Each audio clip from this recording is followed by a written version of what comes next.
तो आज की इस वीडियो के अंदर हम डिस्कस करने जा रहे हैं पैगमिलियन प्ले के एक्ट 1 की लाइन बाय लाइन ट्रांसलेशन को। तो ये जो एक्ट है इसके अंदर हम देखेंगे कि जो मेन कैरेक्टर्स हैं ना वो हमें इंट्रोड्यूस करवाए जाएंगे। टोटल इसके अंदर 5 एक्ट्स हैं और एक एक वीडियो के अंदर हम हर एक एक्ट जो है उसको कवर करेंगे। इस वीडियो के अंदर हमें बताया जाएगा कि हेनरी हिगिंस कौन है, उसके अलावा कर्नल पिकरिंग जो है वो कौन है, लीजा डूलिटल जो है वो कौन है, मतलब उन सब का इंट्रोडक्शन जो है वो इस एक्ट के अंदर हमें देखने को मिलता है। तो without wasting any time let's start our translation. तो एक्ट 1 जो है उसका अब सबसे पहले हमें इंट्रोडक्शन बताया जाता है। इंट्रोडक्शन में आपको पता है कि प्लेस और टाइम जो है वो हमें बताया जाता है। तो ये 4 से 5 लाइनों के अंदर हमें इंट्रोडक्शन जो है एक्ट 1 का यानी सेटिंग जो है वो बताई जाएगी।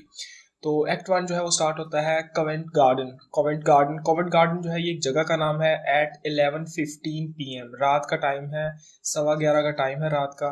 Torrents of heavy summer rains, torrent कहते हैं तूफान को, हैवी समर रेन यानी मौसम गर्मा की जो बारिशें होती हैं ना, मौसम गर्मा के अंदर जो तेज बारिशें होती हैं तो वो बारिश जो है वो हो रही है, उसका तूफान आया हुआ है।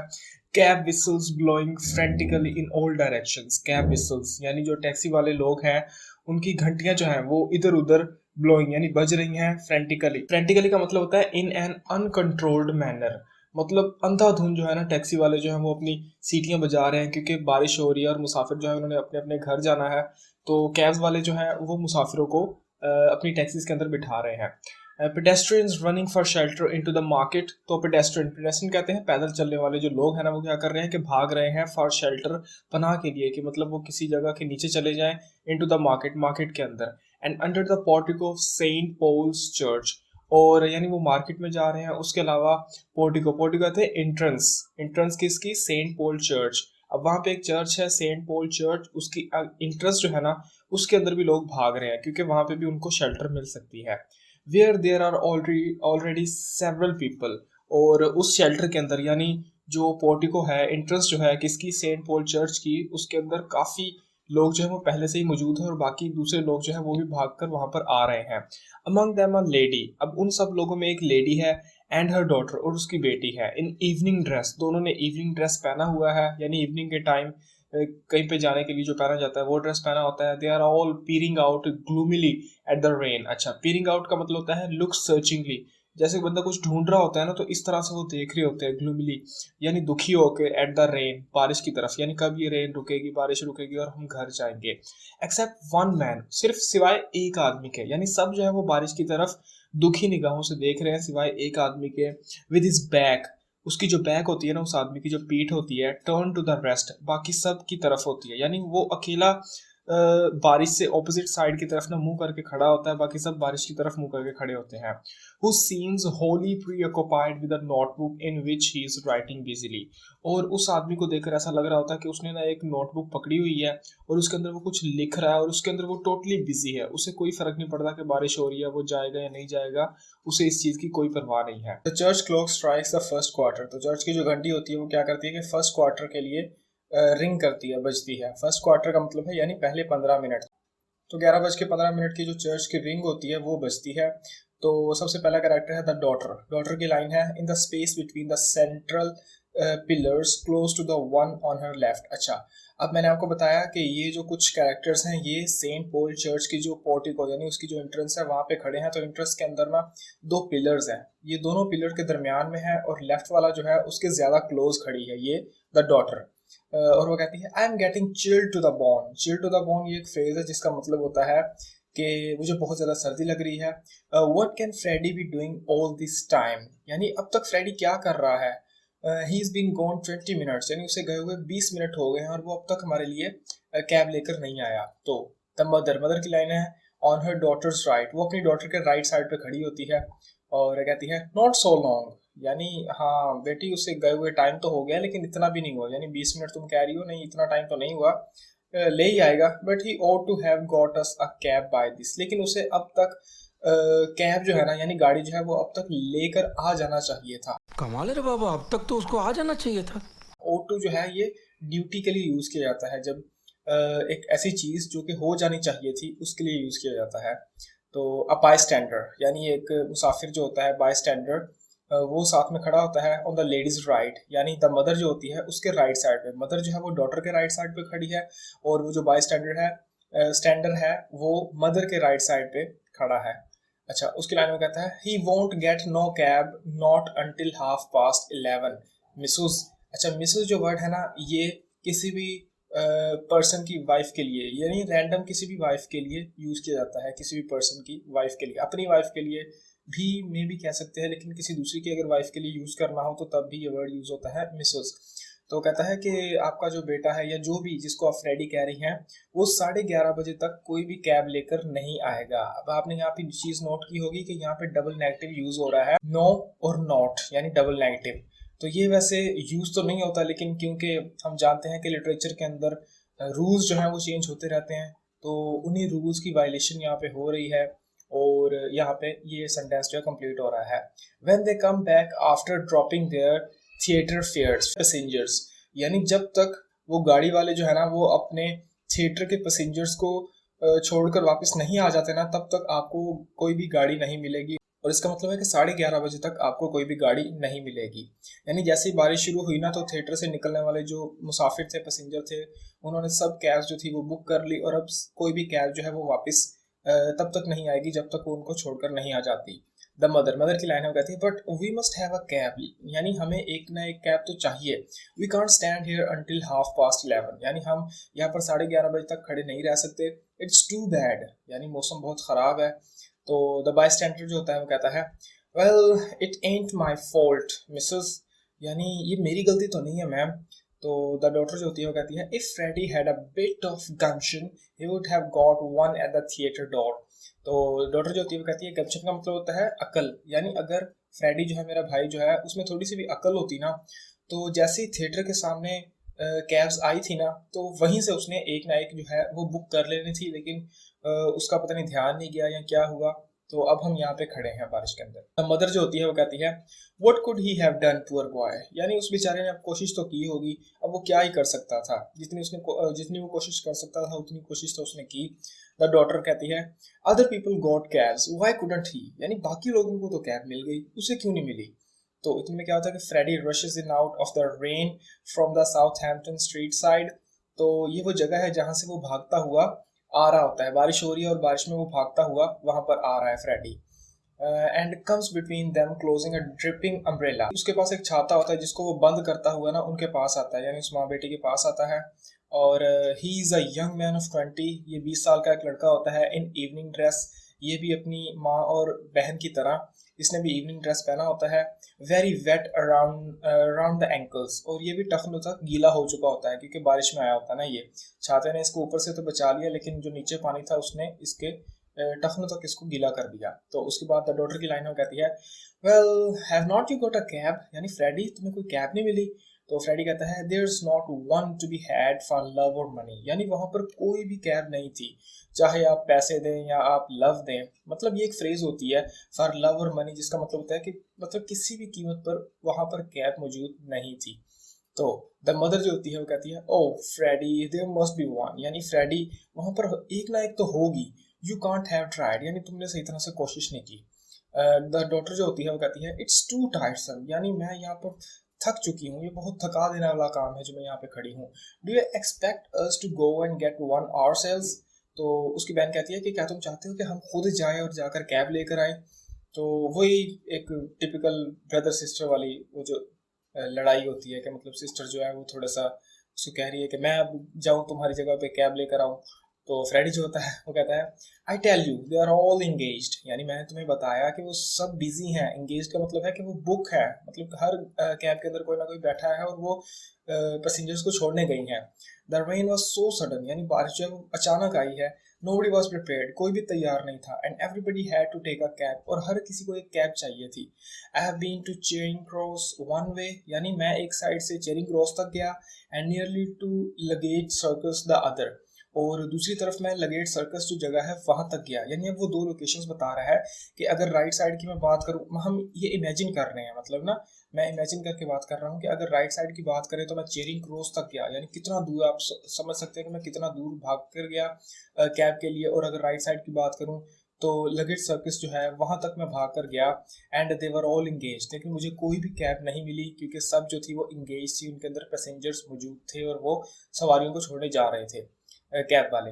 द मदर जो होती है वो कहती है डिड यू ट्राई ट्रफेलगर स्क्वायर, यानी क्या तुम ट्रफेलगर स्क्वायर तक गए।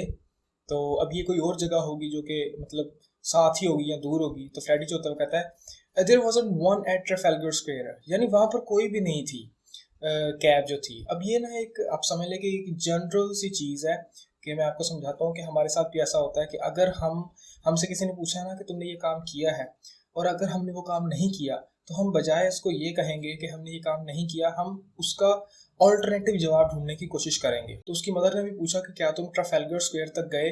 तो फ्रेडी बजाय इसके कि उसको कहता कि नहीं मैं वहां तक नहीं गया, तो वो कहता उसने खुद से इमेजिन करके बता दिया कि वहां पर कोई भी कैब जो थी ना वो नहीं थी। तो डॉक्टर जो होती है ना वो कहती है डिड यू ट्राई, यानी क्या तुम गए या नहीं गए ये बताओ। फ्रेडी कहता है I tried as far as Charing Cross station, यानी मैं चेरिंग क्रॉस स्टेशन तक गया था। Did you expect me to walk to Hammersmith, क्या तुम मुझसे तवक्को करती हो कि मैं चल कर जाता हैमरस्मिथ तक, यानी इतनी दूर मैं जाता, कभी भी नहीं। तो द डॉक्टर जो होती है वो कहती है you haven't tried at all, यानी तुमने कोशिश ही नहीं की। तो अब सारा बेचारा मलबा जो था वो फ्रेडी के ऊपर आ गया, यानी चाहे उसने जितनी मर्जी कोशिश की थी गाड़ी ढूंढने की, कैब ढूंढने की, अब सब उसके ऊपर इल्ज़ाम आ गया कि भाई तुमने कोशिश ही नहीं की कैब ढूंढने की। तो द मदर जो होती है वो कहती है you really are very helpless Freddy, यानी फ्रेडी तुम बहुत ही ना हेल्पलेस हो। हेल्पलेस का मतलब है नॉट हेल्पफुल, कि तुम किसी की मदद ही नहीं कर सकते। गो अगेन, दोबारा जाओ, and don't come back until you have found a cab, और जब तक तुम्हें कोई कैब मिल ना जाए वापस ना आना। तो फ्रेडी जो होता है कहता है I shall simply get soaked for nothing, यानी अब आप मुझे भेज रही हैं, मिलनी मुझे फिर नहीं है कोई कैब, इसका मतलब ये है कि यानी मैं बिला वजह ही गीला होके आ जाऊंगा। सॉक्ड यानी गीला होना। तो द डॉटर जो होती है वो कहती है एंड व्हाट अबाउट अस, और हमारे बारे में क्या, are we to stay here all night in this draught, क्या इस सारी सर्दी के अंदर हम यहाँ पे खड़े रहें with next to nothing on. With next to nothing on का मतलब है कि हमने जो कपड़े पहने हैं वो भी इतना ज्यादा सर्दी को नहीं रोक रहे। फॉरेन कंट्री के अंदर वैसे ही हर टाइम जो है ना विंटर का सीजन होता है, तो वो कहती है कि हमने कोई ऐसे कपड़े भी नहीं पहने कि जिससे हम सर्दी से बच सकें। ड्रॉट कहते हैं तेज ठंडी चलने वाली हवा। यू सेल्फिश पिग, अपने भाई को वो कह रही है कि तुम एक खुद गर्ज पिग हो। तो फ्रेडी जो तो कहता है ओ वेरी वेल, ठीक है, आई गो, मैं जा रहा हूँ, आई गो, मैं जा रहा हूँ। ही ओपन्स हिज अम्ब्रेला, वो अपनी अम्ब्रेला को फिर से ओपन करता है, and dashes of Strandwards. Dashes of का मतलब तेजी से दौड़ कर जाना। तो वो कहाँ पर जाता है, स्ट्रैंडवर्ड्स। स्ट्रैंडवर्ड्स एक जगह का नाम है, वहां पर दौड़ कर जाता है। But comes into collision with a flower girl, लेकिन रास्ते में जाते हुए ना वो एक फूलों वाली लड़की से टकरा जाता है। एक ऐसी लड़की जो फूल बेच रही होती है, उससे कोलिजन यानी टकरा जाता है। Who is hurrying in for shelter, जो कि खुद शेल्टर के लिए यानी बारिश से बचने के लिए आ रही होती है। नॉकिंग हर बास्केट, उसकी बास्केट को धक्का मारता है आउट ऑफ हर हैंड, और उसकी बास्केट जो होती है वो उसके हाथ से गिर जाती है उस लड़की के। अब ब्लाइंडिंग फ्लैश ऑफ लाइटनिंग, तो इसी इंसिडेंट के दरमियान क्या होता है कि एक ब्लाइंडिंग फ्लैश का मतलब है कि बिजली जो है ना वो इतनी तेज चमकती है कि आंखें बंद हो जाती हैं, इतनी तेज होती है। Followed instantly bye a rattling peel of thunder, और बिजली चमकने के फौरन बाद जो होता है क्या है कि रैटलिंग का मतलब होता है कि बहुत लाउड, पील का मतलब होता है कि बहुत तीखी साउंड। तो यानी एक बहुत ही लाउड और तीखी साउंड जो होती है ना थंडर, बादलों की गरज की, वो सुनाई देती है। ऑर्केस्ट्रेट्स द इंसिडेंट, और इससे क्या होता है कि जो इंसिडेंट हुआ है ना वो और ज़्यादा ऑर्केस्ट्रेट, ये एक मेटाफर यूज़ किया गया है ऑर्केस्ट्रेट, कि जिस तरह से किसी के एंट्री के ऊपर ऑर्केस्ट्रा बजाया जाता है ना, उस तरह से क्या होता है कि जैसे कि मतलब वो फ्रेडी और वो फ्लावर गर्ल जैसे ही टकराए, ऊपर से बाद उनके गरजने की आवाज़ आई। तो उसके बाद क्या होता है कि द फ्लावर गर्ल, उसकी लाइन है। अब ये जो फ्लावर गर्ल है, मैंने आपको बताया इसका ओरिजिनल नेम है लीजा डू लिटल, और इसकी इंग्लिश यानी इंग्लिश का जो एक्सेंट है वो बहुत ही ज़्यादा ख़राब है। तो यहाँ पे जो जॉर्ज बर्नार्ड है उसने भी इसकी इंग्लिश जो है इसके एक्सेंट के अंदर ही लिखी है कि इसका एक्सेंट जो है कितना बुरा है। तो उसी एक्सेंट के अंदर ये लाइंस है, तो इनको मैं ओरिजिनली जो है ना जो इसकी ओरिजिनल इंग्लिश होगी वो भी आपको साथ साथ बताता हूँ। तो फ्लावर गर्ल कहती है नहीं then Freddy look why going dear. नहीं देन का मतलब है नाउ देन।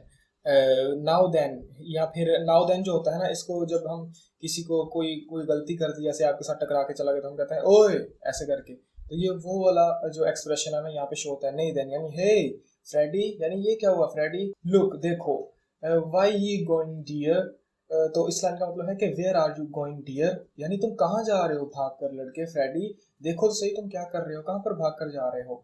तो फ्रेडी जो होता कहता है सॉरी, सॉरी कहने के बाद ही रशीज हो, वो भागता हुआ वहां से चला जाता है। तो द फ्लावर गर्ल जो होती है ना, पिकिंग अप हर स्कैटर्ड फ्लावर्स, अपने वो बिखरे हुए फूल उठाती है and replacing them in the basket, और उनको बास्केट के अंदर रखना शुरू कर देती है।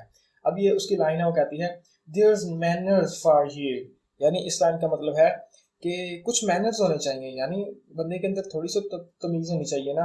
To branches of violet strode into the mud, mud का मतलब है मड, यानी मेरे जो फूल थे ना, वायलेट के जो फूल थे उसकी दो ब्रांचेस इसने कीचड़ के अंदर ट्रोडन यानी रोंद के रख दी। She sits down on the plinth of the column, तो वो जो एंट्रेंस थी ना सेंट पॉल चर्च की, उसकी जो एंट्रेंस थी जिसको पोर्टिको कहा गया है, उसके जो पिलर थे, पिलर का जो शुरू वाला पार्ट होता है ना नीचे से, उसको कहते हैं प्लिंथ, यानी जो बुनियाद होती है, बेस वाला पार्ट होता है उसको कहते हैं plinth.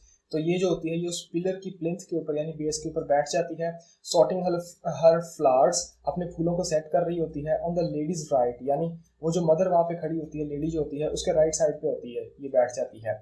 She is not at all an attractive person, यानी इसको देखकर आप ये नहीं कह सकते कि ये एक अट्रैक्टिव पर्सन है, मतलब इतनी कोई खास अट्रैक्टिव पर्सन नहीं है। She is perhaps 18 perhaps 20 hardly older, यानी शायद ये 18 साल की है या 20 साल की है, मतलब इससे ज़्यादा एज नहीं होगी इसकी। She wears a little sailor hat of black straw, अच्छा उसके अलावा क्या है कि ये एक सेलर हैट पहनती है, एक छोटी सी सेलर हैट। सेलर हैट जो है ये उस टाइप का उस जमाने का ना एक ट्रेंड था, तो वो वाली हैट ये पहनती है ऑफ ब्लैक स्ट्रो। तो स्ट्रो वो होते हैं जिससे मिलके वो हैट बनी होती है, तो वो ब्लैक कलर के स्ट्रो यूज़ होते हैं, यूज़ किए गए होते हैं उस हैट के अंदर जो उसने पहनी होती है। that has long been exposed to the dust and soot of London and has seldom if ever been brushed। और वो जो हैट होती है उसकी हालत बताई जा रही है कि वो ऐसी होती है कि long been expose to the dust, यानी लंदन की जो सूट कहते हैं कालक, यानी गाड़ी से निकलने वाला जो धुआं होता है, जो कालक होती है वो, और डस्ट यानी जो गंदगी होती है, मिट्टी होती है, यानी वो हैट को देखकर ऐसे लगता है कि लंदन की गाड़ियों की जो धूल है और जो कालक है ना वो उसके ऊपर बहुत ज़्यादा पड़ी हुई है, और शायद ही ये जो फ्लावर गर्ल है इसने कभी भी वो हैट साफ की होगी, यानी ब्रश किया होगा उसको, वो देखने से ही बहुत गंदी हैट लग रही है। Her hair needs washing rather badly, और उसके जो बाल थे वो भी बिखरे हुए थे, यानी वो देखकर ऐसे लग रहा था कि इसको धोने की ज़रूरत है। रादर बैडली यानी बहुत बुरे लग रहे थे। इट्स माउजी कलर, माउजी का मतलब होता है डल ब्राउन लाइट कलर, यानी ब्राउन कलर होता है लेकिन वो डल होता है और लाइट होता है, थोड़ा सा हल्का ब्राउन होता है। It's mousy colour can hardly be natural, उसके बालों का जो माउजी कलर होता है ना, ब्राउन कलर, उसको देखकर आप ये नहीं कह सकते कि ये नेचुरल है, मतलब वो दिखने में बिल्कुल भी नेचुरल नहीं लगता है। ऐसा लगता है कि जैसे इतनी देर मतलब बाल जो हैं वो ना धोने की वजह से इसके बाल जो हैं वो ब्राउन हो गए हल्के हल्के। She wears a shoddy black coat that reaches nearly to her knees, अच्छा शॉर्टी, शॉर्टी का मतलब होता है पुअर क्वालिटी का, बहुत ही हल्की क्वालिटी का, लंडे का माल समझ लें आप। तो उसने एक कोट पहना होता है जो कि उसकी नीज तक पहुंच रहा होता है, जो कि बड़ी मुश्किल से, मतलब उसको उसको पूरा भी नहीं होता, छोटा होता है। And is shape to her waist, और वो इस तरह से होता है कि जैसे वो उसी के लिए बना है। शेप टू हर वेस्ट का मतलब है कि वो उसकी कमर से ना टाइट होता है, यानी आप इससे अंदाजा लगा सकते हैं कि उसने शायद किसी और का पहना है या वो बहुत पुराना है, इस वजह से उसको टाइट हो रहा है वो, तो इस तरह का उसने कोट पहना होता है। She has a brown skirt with a course apron, उसने ब्राउन कलर की स्कर्ट पहनी होती है और घटिया कलर की उसके ऊपर एप्रन पहनी होती है। एप्रन जो होती है ये भी एक गारमेंट होता है जो कि ऊपर पहना जाता है, तो वो उसने पहना होता है। यहाँ पे कोर्स और ये जो एक और वर्ड यूज हुआ था शॉडी, दोनों का मतलब पुअर क्वालिटी का होता है, बुरा। तो her boots are much the worse for wear, और उसके जो जूते हैं वो तो मतलब पूछो ही ना, वो तो मतलब पहनने के काबिल ही नहीं है जो उसने जूते पहने हुए हैं। She is no doubt as clean as she can afford to be, लेकिन ये हम ये कह सकते हैं कि वो जितनी अपनी तरफ से क्लीन हो सकती थी ना, जितना अपने आप को साफ रख सकती थी उसने रखा हुआ था। यानी उस बेचारी जो फूल बेचने वाली लड़की है उसकी इनकम कितनी होगी, बहुत ही कम होगी, तो उस लिहाज से वो जितना अपना ध्यान रख सकती थी उसने रखा हुआ था। But compare to the ladies she is very dirty, लेकिन अगर उसको दूसरी जो लड़कियां हैं जो साथ खड़ी हुई थी, मदर और डॉटर या कोई और जो मतलब वहाँ पर आम जो लड़कियां खड़ी हुई थी बारिश से बचने के लिए, अगर उनके साथ कंपेयर किया जाए तो ये थोड़ी सी डर्टी लग रही थी। Her features are no worse than theirs, अच्छा फिर कहा जा रहा है कि उसके जो फीचर्स थे, यानी वो जो फ्लावर गर्ल थी ना उसके जो फीचर थे, यानी उसका जो चेहरा था, बनावट जो थी चेहरे की, are no worse than theirs, वो भी इन लड़कियों की तरह ही था, यानी जिस तरह से ये जो लड़कियां थी इनके चेहरे थे ना, बिल्कुल फ्लावर गर्ल का चेहरा भी इसी तरह से था। But their condition leaves something to be desired, लेकिन वो जो 7 लड़कियां खड़ी थी उनकी जो कंडीशन थी, उन्होंने जो कपड़े पहने थे, जो कैप्स वगैरह, ग्लव्स या शूज पहने थे, ये ऐसी चीजें थी जिनकी डिज़ायर की जाती है, जिनकी डिमांड की जाती है। यानी यहाँ पे क्या कहा जा रहा है कि फ्लावर गर्ल का जो ओवरऑल चेहरा था, उसकी जो बॉडी थी ना, वो आम लड़कियों की तरह ही थी। लेकिन अगर इसको कंपेयर किया जाए दूसरी लड़कियों के साथ ड्रेसिंग के अंदर, तो हम कह सकते हैं कि ड्रेसिंग के अंदर जो साथ खड़ी लड़कियां थी वो ज़्यादा अच्छी लग रही थी। And she needs the services of a dentist. और उसके अलावा जो फ्लावर गर्ल थी उसके दांत भी काफ़ी ख़राब लग रहे थे। ऐसा लग रहा था कि जैसे इसको ना दांतों के डॉक्टर की ज़रूरत है। द मदर, तो मदर जो होती है उसकी लाइन में कहती है, how do you know that my son's name is Freddy. Pray का मतलब रिक्वेस्ट, यानी फ्लावर गर्ल, मैं तुमसे रिक्वेस्ट करती हूँ, मुझे बताओ कि तुम्हें कैसे पता कि मेरे बेटे का नाम फ्रेडी है। तो द फ्लावर गर्ल जो होती है वो कहती है, O easy O son, easy यानी इजी योर सन, इजी यानी क्या ये आपका बेटा है। वेल फ्यू देन जियोटे bones a mother should eat now better'n to spoil a poor kill फ्लैरन देन रैन अवे एल्बैक पियन। अब इस लाइन का मतलब मैं आपको समझाता हूँ। इस लाइन का मतलब है, यहाँ पे ये देखें, वेल जो है ना, वेल का मतलब है वेल, फ्यूड का मतलब है देन, यानी well then do your duty, do your then he, duty का मतलब है do your duty. Bombs, bombs का मतलब है बीइंग, बीइंग अ मदर, यानी being as a mother should, यानी being as a mother should eat now. Eat now का मतलब है ही वुड, यानी आपका जो बेटा है ही वुड नो, यानी उसको पता होना चाहिए। बेटरन यानी बेटर, उसको पता होना चाहिए अच्छी तरह से। To spoil a poor girl flower, के एक उसने क्या किया है कि एक बेचारी लड़की के जो फूल हैं उनको ख़राब कर दिया है। देन टू रैन अवे एडबेट पेन, एडबेट का मतलब है विदाउट पेन, यानी आपका जो लड़का है उसको पता होना चाहिए कि उसने जो है एक लड़की के फूल ख़राब कर दिए हैं और वो यहाँ से बिना पैसे दिए या बिना अपोलॉजी किए ही वो यहाँ से चला गया है। तो इस बात का आपके बेटे को पता होना चाहिए। Will you pay me for them, यानी क्या आप जो है वो इनके लिए पे करेंगे। Will you pay for them, इस लाइन का ये मतलब है। तो here with apologies, this desperate attempt to represent her dialect without a phonetic alphabet must be abandoned as unintelligible outside. यहाँ पे जॉर्ज बर्नार्ड शॉ जो है ना वो खुद अपोलॉजी मांग रहा है, कह रहा है कि ये जो फ्लावर गर्ल है ना, इसका जो एक्सेंट है फोनेटिक अल्फ़ाबेट के अंदर जो मैं इसको रिप्रेजेंट कर रहा हूँ, तो मुझे माफ़ कर दे कि मैंने इसके इस एक्सेंट को ना फोनेटिक अल्फ़ाबेट के अंदर यानी इंग्लिश के अंदर लिखने की कोशिश की है। तो इससे आपको पता लग जाएगा कि ये लंदन के कहीं बाहर से ही आई है। अनइंटेलिजिबल आउटसाइड लंदन का मतलब है कि ये पढ़ी लिखी भी नहीं है और लंदन से बिलोंग नहीं करती, बल्कि लंदन से कहीं बाहर से आई है, साइड वाले किसी इलाके से आई है, इसलिए इसका एक्सेंट जो है इतना बुरा है। द डॉटर जो होती है वो कहती है, do nothing of the sort mother, the idea. तो कहती जब वो फ्लावर गर्ल मांगती है ना पैसे मदर से कि आपके बेटे ने मेरे फूल ख़राब कर दिए तो आप मुझे इसके पैसे दे देंगी, तो डॉटर कहती है कि माँ ऐसा कुछ भी ना करना। द आइडिया, द आइडिया का मतलब है कि यानी हालत देखो इस लड़की की, या जुर्रत देखो इस लड़की की कि कैसे पैसे मांग रही है हमसे। तो द मदर जो होती है वो कहती है, प्लीज़ अलाउ मी क्लैरा। अब यहाँ से हमें एक चीज़ पता चल गई कि द डॉटर जो है उसका नाम है क्लैरा, यानी वो कहती है कि क्लैरा प्लीज मुझे अलाउ करो, यानी मुझे इसे पैसे देने दो। हैव यू एनी पेनीज, क्या तुम्हारे पास कोई पेनी है। द डॉटर जो होती है ना वो कहती है, no I have nothing smaller than 6 pence, यानी मेरे पास 6 पेंस से कम कुछ भी नहीं है। तो द फ्लावर गर्ल जो होती है होपफुली बड़ी उम्मीद के साथ वो कहती है कि मतलब अब तो पैसे मिल ही जाएंगे। वो कहती है, I can give you change for a tenner kind lady, यानी उसने कहा ना कि मेरे पास 6 पेंस से कम कुछ भी पैसे नहीं है। तो फ्लावर गर्ल कहती है कि मैं आपको ना टेनर के बदले में चेंज दे सकती हूँ। टेनर जो है ना ये एक स्लैंग टर्म है जो कि आम जुबान के अंदर मतलब यूज़ की जाती है, और ये ब्रिटिश इंग्लिश की ना स्लैंग टर्म है जो कि रेफर किया जाता है 6 पेंस को, यानी 6 पेंस को टेनर भी कहा जाता है। ये एक कॉइन होता है जिसकी वैल्यू होती है 6 पेंस। तो डॉक्टर ने कहा कि मेरे पास 6 पेंस से कम कुछ भी नहीं है, यानी मेरे पास सिर्फ 6 पेंस है। तो फ्लावर गर्ल ने कहा कि मैं आपको टेनर यानी 6 पेंस के बदले में बकाया पैसे दे सकती हूँ। काइंड लेडी यानी प्यारी लेडी, अगर आप मुझे 6 पेंस देंगी तो उसके बदले में मैं आपको वापसी में बकाया पैसे दे सकती हूँ। द मदर जो होती है टू क्लैरा, वो क्लैरा से कहती है, गिव इट टू मी, यानी दे दो मुझे पैसे दे दो वो 6 pence. Clara Potts reluctantly, Clara जो होती है वो पैसे दे देती है, और अब वो उसको गुस्सा भी होता है कि मतलब मेरी माँ जो है वो इसके ऊपर पैसे क्यों ज़ाया कर रही है। तो रिलक्टेंटली यानी वो ना चाहते हुए भी ना वहाँ से क्या करती है कि वहाँ से अलग हो जाती है अपनी माँ से। और मदर कहती है, नाउ अब टू द गर्ल, यानी उस फ्लावर गर्ल से कहती है, this is for your flowers, यानी ये तुम्हारे जो फूल आया हुआ है ना ये पैसे उनके लिए हैं।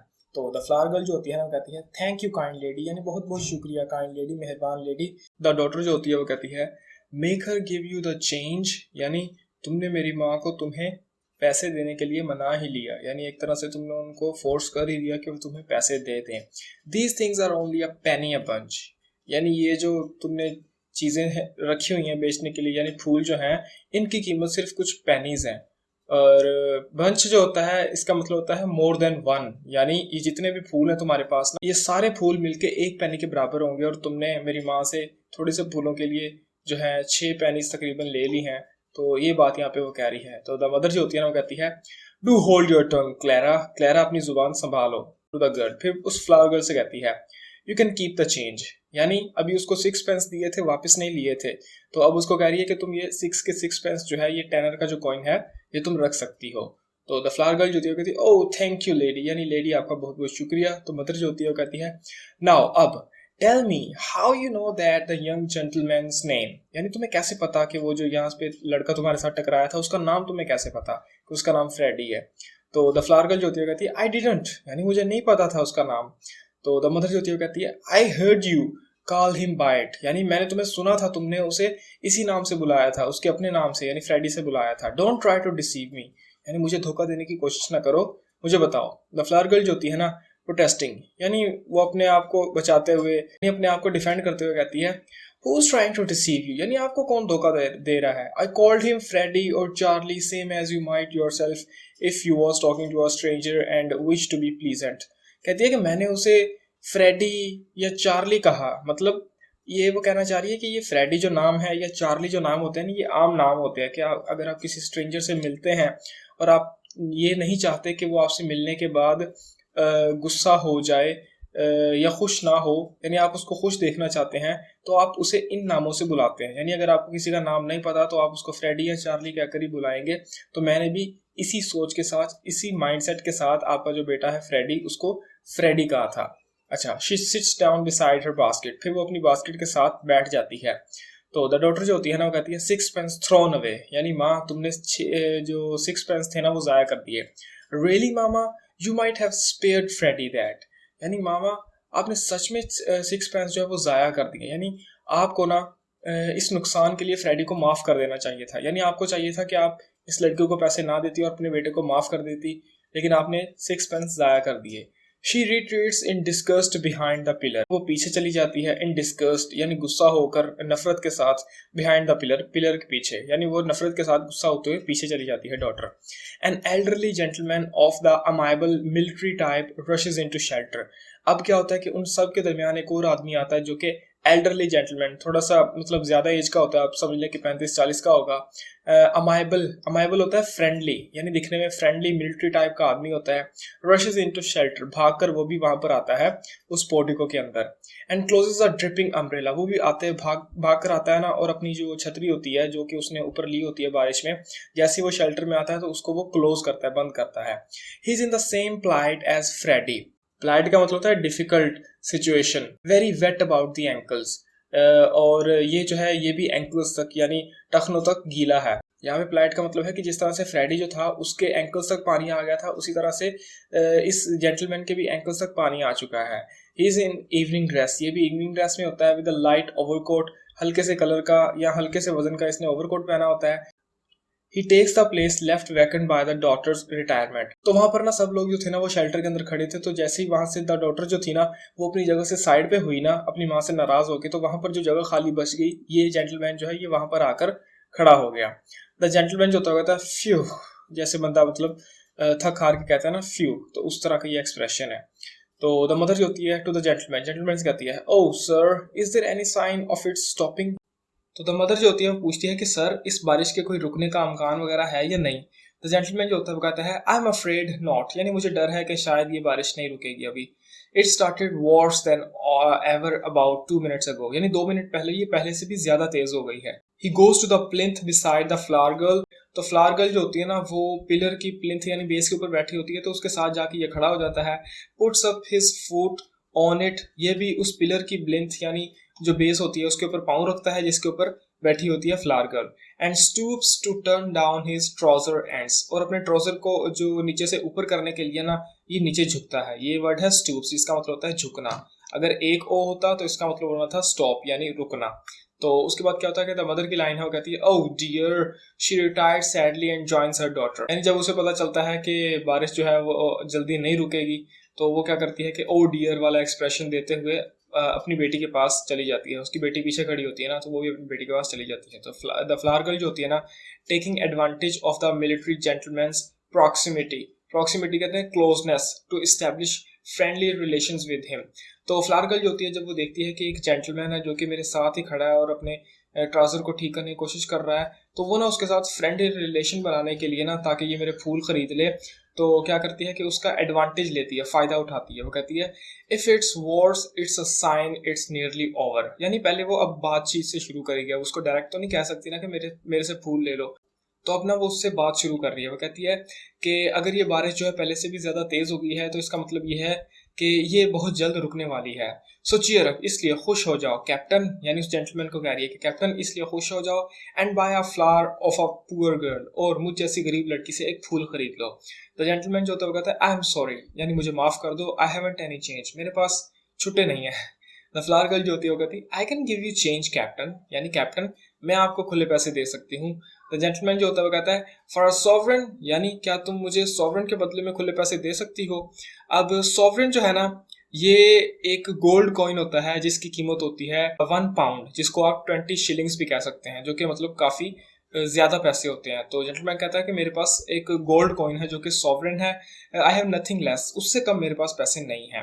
तो द फ्लावर गर्ल जो होती है वो कहती है गैन, गैन जो होता है ना, ये भी एक एक्सप्रेशन है जो कि ओ गॉड के लिए यूज किया जाता है कि ओ गॉड यानी ए खुदा, O do buy a flower off me captain, यानी कैप्टन मुझसे एक फूल खरीद लो, I can change half a crown, यानी मैं ना आपको हाफ अ क्राउन के बदले में पैसे जो है ना बकाया दे सकती हूँ। हाफ अ क्राउन जो है ये भी एक कॉइन होता है जो कि 2 शिलिंग के बराबर होता है। अब चीज़ों को याद रखना है यहाँ पे, करेंसी को। जेंटलमैन ने कहा मेरे पास एक सॉवरेन कॉइन है, ये गोल्ड कॉइन होता है जो कि 20 शिलिंग के बराबर होता है। तो फ्लावर गर्ल कह रही है कि मैं आपको हाफ अ क्राउन यानी 2 शिलिंग का जो क्राउन होता है ना, उसके बदले में पैसे वापस दे सकती हूँ। यानी वो अब भी हार नहीं मान रही, वो कह रही है कि अगर आप मुझे हाफ अ क्राउन यानी 2 शिलिंग का कॉइन जो है वो देंगे ना, तो मैं उसके बदले में आपको पैसे वापस दे सकती हूँ। Take this for tuppence. अब टपेंस जो है ये 2 पेनीज को कहते हैं, 2 पेंस यानी 2 पेनीज से टपेंस ये जो वर्ड है ये निकला है। तो कहती है कि ये फूल 2 पेनीज में आप ले लो और मुझे हाफ अ क्राउन का एक कोई सिक्का दे दो, उसके बदले में मैं आपको बकाया पैसे दे दूंगी। तो जेंटलमैन जो होता है कहता है ना डोंट बी ट्रबलसम, यानी अब यहाँ पे थोड़ी सी परेशानी क्रिएट मत करो। There is a good girl, इस लाइन का मतलब होता है कि यानी तुम एक अच्छी लड़की हो ना, तो इसलिए मुझे परेशान मत करो। ट्राइंग हिज पॉकेट्स, यानी वो अपनी पॉकेट्स यानी जो उसकी पॉकेट्स होती हैं, जेब जेब लगी होती हैं कोट के साथ, उनको चेक करता है और कहता है I really haven't any change, यानी मेरे पास सच में कोई चेंज नहीं है। स्टॉप हियर्स 3 हैपन्स, फिर अचानक उसे कुछ पैसे मिलते हैं। कहता है रुको रुको, हाँ मुझे कुछ मिला।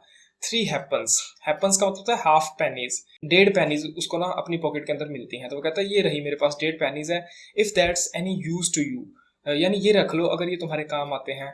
ही retreats to the other pillar, ये कहने के बाद यानी उसको वो हाफ हैपन्स, हैपन्स का मतलब होता है हाफ पेनीज, यानी उसको आधा पेनीज के 3 सिक्के देने के बाद ना वो दूसरे पिलर के पास चला जाता है। तो द फ्लावर गर्ल जो होती है डिसअपॉइंटेड, वो थोड़ी सी मायूस हो जाती है, बट लेकिन thinking 3 half pence better than nothing, लेकिन जब वो सोचती है कि ये जो हाफ पेंस मुझे मिले हैं, 3 हाफ पेंस, ये कुछ ना मिलने से तो बेहतर ही है ना, तो ये सोच कर ना वो कहती है थैंक यू सर, यानी उसका शुक्रिया अदा करती है। तो द बाई स्टैंडर, उसके साथ एक बाई स्टैंडर जो खड़ा होता है, जिसकी शुरू में भी 1-2 लाइंस थी, तो वो दोबारा से बोलता है टू द गर्ल, यानी फ्लावर गर्ल से कहता है यू बी केयरफुल, यानी फूल बेचने वाली लड़की थोड़ी सी सावधान हो जा। Give him a flower for it, यानी इसने तुझे 3 हाफ पेंस दिया है ना, इसके बदले में इसको कोई फूल दे दो। There is a bloke here behind taking down every blessed word you are saying. There is a bloke, अब ये जो ब्लॉक वर्ड है ना, ये एक आदमी के लिए इनफॉर्मल टर्म है, यानी यहाँ पर एक मेरे साथ एक आदमी खड़ा है जो कि क्या कर रहा है कि तुम जो भी लफ्ज बोल रही हो ना, जो भी वर्ड अपने मुंह से निकाल रही हो, उसको वो नोट डाउन कर रहा है। अच्छा, all turn to the man who is taking notes, तो जब बाय स्टैंडर ये बात करता है तो सब लोग जो वहाँ पे खड़े होते हैं वो उस नोट टेकर को ना देखने लग जाते हैं, उसकी तरफ टर्न करते हैं। तो द फ्लावर गर्ल जो होती है ना, स्प्रिंग अप टेरिफाइड, तो वो डरते हुए खड़ी होती है और कहती है I ain't done nothing wrong by speaking to the gentleman, यानी मैंने इस जेंटलमैन से बात करके कोई भी गलत काम नहीं किया। अब वो बेचारी जो है ना वो डर जाती है कि शायद ये कोई पुलिस वाला है जो कि मुझे जेल भेज देगा कि मैं इससे बातें कर रही हूँ इस जेंटलमैन से, तो शायद इस मामले में, तो इसलिए वो डर जाती है और कहती है I have a right to sell flowers if I keep off the kerb. कहती है कि अगर मैं सड़क से थोड़ा सा साइड पर होकर फूल बेच रही हूँ ना तो मुझे फूल बेचने का पूरा हक है। कर्ब कहते हैं ये सड़क के साथ जो आप समझ लें कि रास्ता बना होता है ना, मतलब पैदल चलने वालों के लिए जो रास्ता होता है वो अलग होता है, वो थोड़ा सा ऊंचा होता है, और जो रोड होता है ना वो थोड़ा सा नीचा होता है। रोड थोड़ी सी साइड पर होती है और नीचे होती है, और जो पैदल चलने वालों का रास्ता होता है वो ऊपर होता है। तो वो जो स्टोन की एक लाइन बनी होती है ना, पत्थरों की लाइन बनी होती है जो कि रोड को और पैदल चलने वालों के रास्ते को अलग करती है, उसको कहते हैं कर्ब। तो फ्लावर गर्ल कहती है कि अगर मैं सड़क के कर्व वाली साइड के ऊपर फूल बेच रही हूँ तो मुझे फूल बेचने का पूरा हक है। हिस्टेरिकली, हिस्टेरिकली यानी ऐसे इमोशंस जो आप कंट्रोल ना कर पाए और अचानक वो निकल आए तो उनको कहते हैं हिस्टेरिकली। तो यहाँ पे भी वो ऐसा गुस्सा दिखा रही है जो कि उससे कंट्रोल नहीं हो रहा, और वो कह रही है I am a respectable girl. ये लाइन याद रखना, ये लाइन जो है ना ये यहाँ पे ये गर्ल पूरे प्ले के अंदर बहुत ज्यादा ना रिपीट करेगी। तो कहती है कि मैं एक इज्जतदार लड़की हूँ, सो हेल्प मी, इसलिए मेरी मदद करो। I never spoke to him except to ask him to buy a flower off me. यानी मैंने इस जेंटलमैन से कभी भी बात नहीं की, सिवाय आज मैंने इससे अभी बात की है कि ये मुझसे फूल खरीद ले। जनरल हबब, हबब यानी लोग ना एक दूसरे से बातें करते हैं जिस तरह से मतलब किसी सिचुएशन के अंदर लोग करते हैं ना कि मतलब हाँ ये क्या हो गया, अच्छा अच्छा ऐसे ऐसे, इस तरह से वो हड़बड़ी सी मच जाती है वहाँ पे।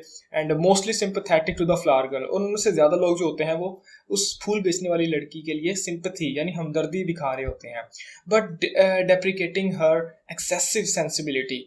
लेकिन वो उसके लिए हमदर्दी तो दिखा रहे होते हैं, लेकिन ये जो फूल बेचने वाली कुछ ज्यादा ही सेंसिटिव बन रही है ना कि मैं बहुत इज्जतदार लड़की हूँ, ऐसे हूँ फलाना ढिमकाना, मैं कभी किसी से ऐसी बात नहीं की। तो उसकी ये जो ज्यादा सेंसिबिलिटी है ना, इसको लेकर ना वो थोड़ा सा डेप्रिकेटिंग, डेप्रिकेटिंग का मतलब होता है नाराज होना।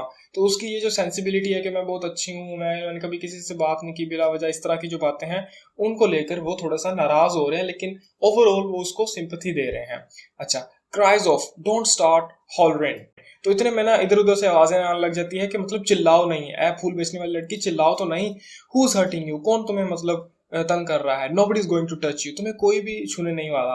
What's the good of fussing, यानी इस तरह से टेंशन लेने की क्या जरूरत है। स्टडी ऑन, यानी स्टडी ऑन का मतलब होता है कि मतलब सीधी हो जाओ, तुम्हें कुछ नहीं होने वाला, संभालो अपने आप को, ये मतलब होता है इसका, यानी काम डाउन। इजी इजी, आराम से आराम से। Come from the elderly state spectators, elderly यानी थोड़ी सी ज्यादा उम्र के जो लोग थे, स्टेट यानी काम यानी सुकून से रहने वाले, स्पेक्टेटर्स यानी जो देखने वाले, यानी वहां पर जो थोड़े से बड़ी उम्र के लोग थे जो कि सुकून से खड़े थे और ये सब नज़ारा देख रहे थे, वो अब उस लड़की को चुप करवाने के लिए कह रहे हैं कि मतलब चुप हो जाओ, कोई तुम्हें कुछ नहीं करने वाला, चुप हो जाओ। हु पैट हर कंफर्टिंगली, तो वो जो बड़ी उम्र के लोग होते हैं वो उसको थोड़ा सा थपकी देते हैं प्यार से कि कुछ नहीं होने वाला तुम्हें। लेस पेशेंट वंस बिड हर शट हर हेड, लेकिन ये तो मैंने आपको बता दिया कि जो बड़ी उम्र के बुजुर्ग लोग थे वो उसके साथ ऐसे करते हैं, और जो लेस पेशेंट लोग होते हैं जिनमें सब्र नहीं होता, जो कि छोटी छोटी बातों पे गुस्सा हो जाते हैं, वो उसको कहते हैं कि तुम अपना मुंह बंद रखो लड़की, और आस्क हर रफली what is wrong with her. या तो वो कहते हैं उसको कि मतलब तुम अपना मुंह बंद रखो, या फिर उसको कह रहे हैं कि तुम्हारे साथ मसला क्या है। अ रिमोटल ग्रुप, एक दूर खड़े हुए लोगों का ना ग्रुप होता है, not knowing what the matter is, जिनको पता ही नहीं होता कि यहाँ पे हो क्या रहा है। क्राउड इन, वो यानी उन सब के पास आते हैं, हम सब लोगों में आके मिल जाते हैं। And increase the noise with question and answer, और वहां पर आकर दूसरे लोगों के साथ सवाल जवाब में मतलब आवाजें जो है ना बुलंद करना शुरू हो जाता है। क्या हुआ क्या हुआ क्या हुआ, किसने छेड़ा इसको ऐसे ऐसे फलाने फलाना, मतलब उनको पता कुछ भी नहीं है, अभी आए हैं वो इस सिचुएशन के अंदर और आके बस ना खलबली जो है ना वो शुरू कर दी है। तो उनके सवाल ऐसे होते हैं, व्हाट्स द रो यानी क्या झगड़ा हो रहा है यहाँ पे, व्हाट शी डू क्या किया लड़की ने, वेयर इज ही कौन है वो लड़का जिसने इसको तंग किया, अटैक टेकिंग हर डाउन। तो इतने में कोई उन आदमी को जवाब देता है कि अटैक, टैक का मतलब होता है स्पाई यानी जासूस, यानी एक पुलिस वाला या डिटेक्टिव जो है ना, ये टेक जो टर्म है ना ये डिटेक्टिव के लिए है, कि एक डिटेक्टिव जो है ना वो उसकी बातें नोट कर रहा है लड़की की। टेकिंग हर डाउन का मतलब है कि उसकी बातें नोट कर रहा है। व्हाट, फिर एक और आदमी बोला क्या, हिम ये वाला आदमी, यस किसी ने जवाब दिया हाँ हाँ यही है वो आदमी। हिम ओवर देयर, ये देखो ये जो यहाँ पर खड़ा है ना यही है वो आदमी डिटेक्टिव।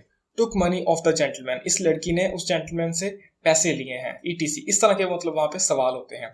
द फ्लावर गर्ल जो होती है ना वो फूल बेचने वाली लड़की, डिस्ट्रॉट, वो थोड़ी सी परेशान होती है, एंड मॉब्ड, और क्या करती है कि उन वो जो वहां पर लोग खड़े होते हैं ना उनके बीच जाती है, breaks through them to the gentleman, उन सब लोगों में से होती हुई ना उस जेंटलमैन के पास जाती है क्राइंग माइल्डली, और मतलब हल्के हल्के ना रोते हुए कहती है कि ओ सर, यानी ए जनाब, डोंट लेट हिम चार्ज मी। यानी वो जो जेंटलमैन जिससे इसने पैसे लिए हैं उसके पास जा रही है, नोट टेकर के पास नहीं गई है कि सर, यानी इसको मेरे ऊपर कोई इल्ज़ाम लगाने ना दें। You do know what it means to me, यानी आप डू नो का मतलब है डोंट नो, यानी आपको नहीं पता कि इससे ये चीज़ मेरे लिए क्या माने रखती है, यानी अगर मेरे ऊपर इल्ज़ाम लग गया तो ये मेरे लिए कितनी बड़ी बात है, आपको नहीं पता। They will take away my character, यानी ये लोग मेरा कैरेक्टर छीन लेंगे, मुझसे मेरी इज्जत छीन लेंगे, and drive me on the streets for speaking to gentleman. आप जैसे जेंटलमैन से बात करने पर सजा क्या देंगे कि मुझे मेरे घर से निकाल देंगे और सड़कों पर रहने पर मजबूर कर देंगे। अभी वो ये बातें कर ही रही होती है इतनी कि द नोट टेकर जो होता है ना, वो coming forward on her right, उसके राइट साइड से आता है, the rest crowding after him, बाकी लोग जो होते हैं वो उस नोट टेकर के पीछे होते हैं। तो नोट टेकर कहता है there there there there there, यानी रुको रुको रुको रुको रुको, who is hurting you, you silly girl, यानी आप पागल लड़की, कौन तुम्हें तंग कर रहा है, what do you take me for, तुमने मुझे समझ क्या रखा है। द बाय स्टैंडर जो होता है ना, वो कहता है इट्स ऑल राइट, यानी सब ठीक है, ही इज अ जेंटलमैन, यानी ये नोट टेकर है ना, ये एक शरीफ आदमी है। लुक एट हिज बूट्स, इसके बूट्स की तरफ देखो, explaining to the note taker, फिर वो नोट टेकर को समझाने लग जाता है कि she thought you was a copper's nark sir, यानी जनाब ये फूल बेचने वाली लड़की आपको एक जासूस समझ रही थी। कॉपर का मतलब होता है पुलिसमैन, नार्क का मतलब है स्पाई, यानी ये लड़की जो है ना ये आपको पुलिस का जासूस समझ रही थी। द नोट टेकर जो होता है ना विद अ क्विक इंटरेस्ट, वो बहुत ज्यादा दिलचस्पी के साथ कहता है व्हाट्स अ कूपर्स नार्क, यानी कि कूपर्स नार्क क्या है, यानी इस टर्म से तुम्हारा क्या मतलब है।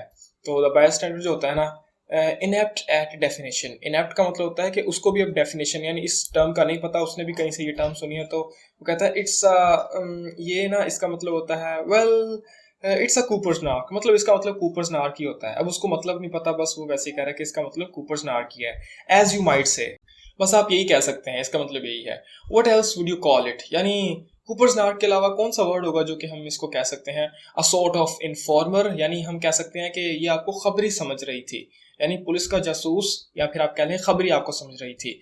द फ्लावर गर्ल जो होती है ना, स्टिल हिस्टेरिकल, वो अभी भी मतलब अपने इमोशंस पर काबू नहीं पा रही होती और कहती है I take my Bible oath I never said a word, Bible पर हाथ रख के कसम खा सकती हूँ कि मैंने कोई एक ऐसा वर्ड भी नहीं कहा जो कि जिससे मुझ पर चार्ज लग जाए। तो द नोट टेकर जो होता है ना, overbearing but good humoured, overbearing का मतलब होता है कि अपनी ठाठ दिखा रहा होता है, कि ऐसे अथॉरिटी जता रहा होता है, लेकिन अच्छे बिहेवियर के अंदर, अच्छे ह्यूमर के साथ। ओ शट अप, यानी चुप कर जा, चुप कर जा, मुंह बंद करो। Do I look like a policeman, क्या मैं तुम लोगों को एक पुलिसमैन लगता हूँ।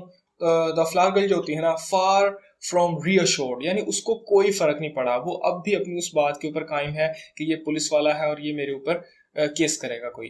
तो वो कहती है then what did you take down my words for, अच्छा तुम पुलिस वाले नहीं हो तो मुझे बताओ कि what did you take down, यानी तुमने उस अपनी उस नोटबुक के ऊपर क्या टेक डाउन किया, यानी क्या लिखा मेरे बारे में। How do I know whether you took me down right, मुझे कैसे पता चलेगा कि तुमने अपनी बुक के ऊपर जो कुछ भी लिखा है मेरे बारे में वो सही है। You just show me what you have wrote about me, यानी तुम बस मुझे दिखाओ कि तुमने अपनी उस बुक के ऊपर क्या लिखा है मेरे बारे में। The note taker opens his book, note taker जो होता है वो अपनी बुक को ओपन करता है, and holds it steadily under her nose, और उस फूल बेचने वाली लड़की के ना नाक के आगे, मतलब बिल्कुल सामने रख देता है बुक को, अपने उस नोटबुक को, कि लो पढ़ो बैठ के। Though the pressure of the mob trying to read it over his shoulders would upset a weaker man, और जब वो ऐसा कर रहा होता है ना, अब सिचुएशन यहाँ पे समझना कि फूल बेचने वाली लड़की ने कहा कि मुझे बताओ कि तुमने क्या नोट किया है, तो वो नोट टेकर जो होता है वो क्या करता है कि अपने उस नोटबुक को निकालता है और उस लड़की के सामने कर देता है, और बाकी जो लोग होते हैं ना वो अब धक्के मार रहे होते हैं नोट टेकर को कि हमें भी पढ़ने दो, हमने भी देखना क्या लिखा है इसने ऐसे ऐसे। और यहाँ पे लिखा है कि अगर उस नोट टेकर की जगह कोई कमजोर आदमी होता ना तो शायद वो हिल जाता, लेकिन नोट टेकर वहीं पे खड़ा रहता है। और लड़की कहती है व्हाट्स दैट, ये क्या लिखा है तुमने। दैट एंट प्रॉपर राइटिंग, यानी ये तुमने कोई ठीक तरह से नहीं लिखा। आई कांट रीड दैट, यानी मैं इसको नहीं पढ़ सकती। तो द नोट टेकर जो होता है वो कहता है आई कैन, यानी मैं पढ़ सकता हूँ इसको। रीड्स, फिर वो उसको पढ़ना शुरू करता है, रिप्रोड्यूसिंग हर प्रोनाउंसिएशन एग्जैक्टली, अच्छा जिस तरह से वो टूटी फूटी इंग्लिश में बोल रही थी ना, बिल्कुल वो भी उसी तरह से उसकी कॉपी करके बोलेगा यहाँ पे। चीयर एप कैप्टन एन हो ये flower off a poor girl, यानी cheer up captain, and buy a flower off a poor girl, ये वो लाइन थी जिसको उसने अभी भी बोला है। तो द फ्लावर गर्ल जो होती है वो कहती है मच डिस्ट्रैक्टेड, वो और भी ज्यादा परेशान होती है, वो कहती है it's because I called him captain. कहती है अच्छा, उसके पल्ले अभी भी बात नहीं पड़ी। वो कहती है कि अच्छा तुमने इसलिए ये बातें लिखी कि मैंने इसको कैप्टन कहा। आई मीन नो हार्म, यानी मैंने इसको कैप्टन बस वैसे ही कह दिया, मेरा कोई गलत मतलब नहीं था। टू द जेंटलमैन, फिर से उसी जेंटलमैन के पास जाती है और कहती है ओ सर डोंट लेट हिम ले a charge again me for a word like that. यानी जनाब मैंने आपको सिर्फ कैप्टन ही कहा था, तो इस वर्ड के बदले इस आदमी को मेरे ऊपर कोई चार्ज तो ना लगाने दें। एगन का मतलब है अगेन। तो यू कहने के बाद फिर से अभी वो कुछ बोल रही होती है, तो जेंटलमैन जो होता है ना वो कहता है चार्ज, यानी कोई इल्जाम। आई मेक नो चार्ज, यानी मैं तुम्हारे ऊपर कोई इल्जाम नहीं लगा रहा। टू द नोट टेकर, फिर वो नोट टेकर के पास मतलब उससे कहता है कि रियली सर, यानी सच में जनाब। If you are a detective, यानी अगर आप कोई जासूस हैं, you need not begin protecting me against molestation by young women until I ask you. तो आपको जो है ना वो मुझे नौजवान औरतों से ना मोलेस्ट होते हुए बचाने की जरूरत बिल्कुल भी नहीं है, जब तक मैं आपको नहीं कहता। यानी जब तक मैं आपको नहीं कह रहा ना, तो आपको मुझे इन नौजवान लड़कियों से बचाने की जरूरत बिल्कुल भी नहीं है। Anybody could see that the girl mean no harm, यानी यहाँ पर खड़ा कोई भी आदमी कह सकता है कि इस लड़की ने कोई भी गलत काम या गलत काम करने का इरादा इसका नहीं था। द बाय स्टैंडर्ड्स जनरली, तो वो जितने भी वहां पर बाकी लोग खड़े होते हैं ना, वो सब मतलब मिल के कहते हैं demonstrating against police espionage. Espionage का मतलब होता है कि जासूसों का जो एक तरीकाकार होता है ना, कि जो फेमस लोग होते हैं या जो पॉलिटिकल लोग होते हैं, उनकी जो सीक्रेट बातें होती हैं, सीक्रेट ड्राफ्ट जो होते हैं, वो निकलवाने का एक तरीका होता है। तो यहाँ पर भी एक तरह से लोग समझ रहे हैं कि शायद ये जासूस है जो कि कोई सीक्रेट बात निकालने की कोशिश कर रहा है। और डेमोन्स्ट्रेटिंग का मतलब है कि उसके खिलाफ ना जो अब यहाँ पे सारे खड़े लोग हैं वो सबूत दे रहे हैं, यानी नोट टेकर को सबूत देने की कोशिश करेंगे कि ये लोग ऐसे नहीं हैं, जेंटलमैन और फ्लावर गर्ल जो है यहाँ पे इन्होंने कुछ भी गलत नहीं किया। तो वो कहते हैं कोर्स दे कुड, कोर्स का मतलब होता है बातचीत करना, दे कुड यानी इन लोगों ने बातचीत की है, एक दूसरे से बात की है, बस वो तो कोई भी कर सकता है, वो तो हर कोई कर सकता है। What business is it of yours, तुम्हारा इससे क्या लेना देना है। You mind your own affairs, यानी तुम अपना काम जाके करो। ही वांट्स प्रमोशन, मुझे तो लगता है कि ये जो नोट टेकर है ना, इसको प्रमोशन चाहिए, ये डिटेक्टिव जो है। ही डज, अब इसे मिल भी जाएगा। टेकिंग डाउन पीपल्स वर्ड्स, और ये जो है यहाँ पर आकर लोगों की बातें लिख रहा है। Girl never said a word to him, उस लड़की ने तो कुछ इससे कहा भी नहीं, इस जेंटलमैन से। What harm if she did, और अगर उसने कहा भी है तो क्या नुकसान कर दिया उसने। Nice thing a girl can't shelter from the rain without being insulted, क्या ये अच्छी बात है कि लड़की जो है वो अपनी बेइज्जती करवाए बगैर यहाँ पर बारिश से छुपने के लिए पनाह भी नहीं ले सकती। ईटीसी, इस तरह की वो बातें करते हैं। She is conducted by more sympathetic demonstrators back to her plinth, तो वो जो पिलर की बेस के ऊपर बैठी होती है तो वहां पर और भी मतलब काफी लोग आते हैं जो कि उसको हमदर्दी दिखाते हैं। Where she resumes her seat and struggles with her emotion, और क्या होता है कि वो जो लड़की होती है जो कि खड़ी होती है, वो फिर से अपनी सीट के ऊपर बैठ जाती है, फिर से उसके जज्बात जो होते हैं ना वो उसके काबू से बाहर हो रहे होते हैं। तो द बाय स्टैंडर्ड जो होता है ना वो कहता है ही एंट अ टेक, यानी अब वो लोगों से कह रहा है कि ये जो नोट टेकर है ये कोई डिटेक्टिव नहीं है, he is a blooming busybody. Blooming जो है ना, ये वर्ड यहाँ पे इंटेंसिफायर यूज हुआ है। जिस तरह से एक वर्ड होता है ना वेरी, तो यहाँ पे ही is a very busy body की जगह यहाँ पे ब्लूमिंग का वर्ड लगा दिया गया है कि एक बहुत बड़ा ना बिजी बॉडी है। बिजी बॉडी कहते हैं एक ऐसा आदमी जिसको जो कि बहुत ज्यादा फ्री होता है, जिसको दूसरों के मामले में टांग अड़ाने की मतलब बहुत ज्यादा खुजली होती है। तो कहता है कि ये भी उसी तरह का आदमी है। दैट्स व्हाट ही इज, हाँ ये वही है। I tell you look at his boots, मैं तुम लोगों को कह रहा हूँ कि ये बस इसको ना, ये वेला बंदा है जिसको और कोई काम नहीं है, इसके बूट्स की तरफ ही देख लो। द नोट टेकर जो होता है ना, turning on him genuinely, genuinely का मतलब होता है फ्रेंडली। तो नोट टेकर जब ये बात सुनता है तो वो उस आदमी की तरफ टर्न होता है और कहता है and how are all your people down at Selsey, तो कहता है कि मुझे ये बताओ तुम सब जो लोग हो, तुम्हारे जो घर वाले या तुम जो हो, वो सेल्से से यहाँ पर कैसे आए।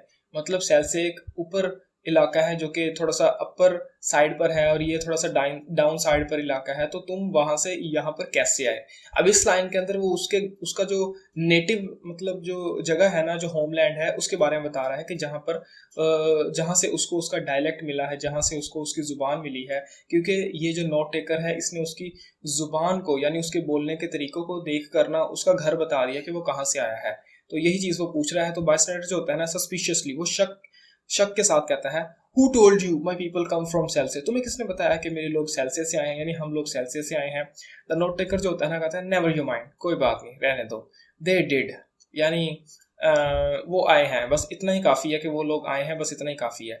टू द गर्ल, फिर लड़की से कहता है how do you come to be up so far east, यानी ए लड़की तुम ईस्ट में इतनी दूर कैसे आ गई। You were born in Lisson Grove, यानी तुम तो लिसॉन ग्रूव में पैदा हुई थी। द फ्लावर गर्ल जो होती है ना अपैल्ड, वो भी चौंक जाती है और कहती है O what harm is there in my leaving Lisson Grove, यानी इसमें क्या बुरी बात है कि मैंने लिसॉन ग्रूव जो जगह है उसको छोड़ दिया। अब फ्लावर गर्ल के भी एक्सेंट को देखकर उसने बता दिया कि ये लिसॉन ग्रूव से आई है। It wasn't fit for a pig to live in, यानी वो जो लिसॉन ग्रूव जगह है वो तो किसी पिग के लिए भी ठीक नहीं है रहने के लिए, मैं तो फिर इंसान थी इसलिए मैं यहाँ पर चल आई। एंड आई हैड टू पे 4 and 6 अ वीक, और मुझे हर हफ्ते जो है ना 4 and 6 यानी 46 पेनीज जो है ना वो पे करना पड़ती हैं रेंट इन टीयर्स। फिर वो रोते हुए कहती है ओ बॉय ओ, अभी उसका एक्सेंट है रोने का, तो वो यहाँ पे रो रही है। तो नोट टेकर जो होता है ना वो कहता है लिव वेयर यू लाइक, यानी जहाँ पर रहना है रहो, बट स्टॉप दैट नॉइस, मतलब जहाँ पर रहना है रहो लेकिन ये रोना तो बंद करो, ये आवाज़ बंद करो। द जेंटलमैन जो होता है ना टू द गर्ल, फिर उस लड़की से कहता है कम कम इधर आओ इधर आओ। ही कांट टच यू, यानी ये तुम्हें छू भी नहीं सकता। You have a right to live where you please, यानी तुम्हें जहां भी अच्छा लगे तुम्हें वहां पर तुम वहां पर रह सकती हो, तो ये तुम्हारा हक है।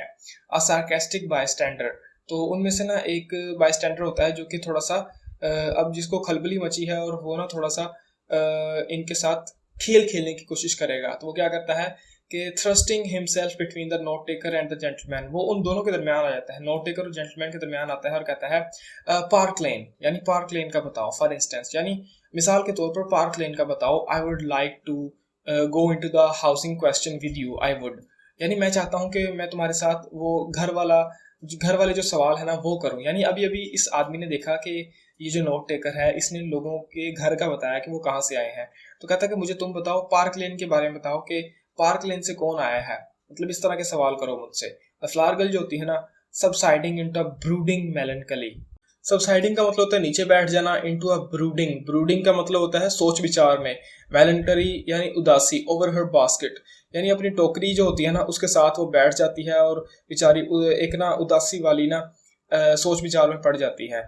And talking very low spiritedly to herself, और अपने आप से ना बड़े लो स्पिरिट के साथ, बहुत ही कम दर्जे के साथ ना जज्बे के साथ वो बात करती है और कहती है I am a good girl I am, यानी मैं एक अच्छी लड़की हूँ, मैं बहुत अच्छी लड़की हूँ। द सार्केस्टिक बायस्टैंडर जो होता है ना वो कहता है नॉट अटेंडिंग टू हर, वो उसकी बात नहीं सुनता। वो कहता है do you know where I come from, यानी नोट टेकर से पूछ रहा है कि तुम्हें पता है कि मैं कहाँ से आया हूँ। तो नोट टेकर जो होता है ना प्रॉम्प्टली वो बड़ी मतलब शेखी बिखेरते हुए कहता है हॉक्सटन, हाँ तुम हॉक्सटन से आए हो। टिटरिंग्स, टिटरिंग्स का मतलब होता है कि जब कुछ लोग मिलकर किसी की तारीफ करते हैं उसको कहते हैं टिटरिंग्स। तो यहाँ पर वो लोग भी जो होते हैं वो जब देखते हैं कि नोट टेकर ने इस आदमी के बारे में भी सही बता दिया तो वो उसकी तारीफ करते हैं, यानी तालियां बजा रहे होते हैं। Popular interest in the note takers performance increases, अब लोग जो होते हैं वो उसके अंदर इंटरेस्ट ले रहे होते हैं, दिलचस्पी ले रहे होते हैं नोट टेकर के अंदर। तो सार्कास्टिक वन जो होता है ना वो जो बायस्टैंडर होता है अमेज्ड, वो भी हैरान होते हुए कहता है well who said I didn't, यानी किसने कहा कि मैं वहां से नहीं आया। ब्लाइमी जो है ना ये भी एक कोलोकियल एक्सप्रेशन है कि वेरिएंट है बिलमी एक वर्ड होता है उसका ना एक एक्सप्रेशन है ब्लाइमी, जो कि बहुत ज़्यादा सरप्राइज या जब आप थोड़ा सा डिसबिलीफ फील करते हैं कि आपको यकीन ना आए कि वो चीज़ हो जाए, तो उस सिचुएशन में ये जो वर्ड है ना ये बोला जाता है कि ब्लाइमी क्या बात है। You know everything you do, यानी तुम्हें तो सब कुछ पता है, क्यों पता है ना तुम्हें। तो द फ्लावर गर्ल जो होती है ना still nursing her sense of injury, वो अभी भी अपने उसी ख्यालों के अंदर डूबी होती है, यानी सेंस ऑफ इंजरी कि उसका जो मतलब दिल टूटा हुआ है कि मेरे ऊपर इल्ज़ाम लगा है और ये लोग इल्ज़ाम लगा रहे हैं, तो अभी भी वो उसी ख्यालों के अंदर है और अपने आप को ठीक करने की कोशिश कर रही है और कहती है ain't no call to meddle with me he ain't, यानी इसको कोई हक नहीं बनता कि मेडल यानी टांग अड़ाना, यानी मेरे मामले में टांग अड़ाई या मेरे ऊपर इल्ज़ाम लगाए, इसको कोई हक नहीं बनता। द बायस्टैंडर जो होता है ना टू हर वो उस लड़की से कहता है ऑफ कोर्स ही एंट, यानी यकीनन ये मतलब तुम्हारे ऊपर इल्ज़ाम नहीं लगा रहा। Don't you stand it from him, stand it का मतलब होता है टॉलरेट, यानी ये तुम्हारे ऊपर इल्ज़ाम नहीं लगा रहा और तुम्हें भी ये चीज़ें बर्दाश्त करने की ज़रूरत नहीं है। टू द नोट टेकर, फिर वो नोट टेकर से कहता है सी हियर, यानी यहाँ पर देखो what call have you to know about people what never offered to meddle with you, call का मतलब है राइट, यानी तुम्हें क्या हक बनता है कि तुम उन लोगों के साथ मतलब मेडल यानी उनके काम के अंदर टांग अड़ाओ या उनके साथ छेड़खानी करो जिन्होंने तो कभी भी तुम्हारे साथ कोई भी लेन देन नहीं किया।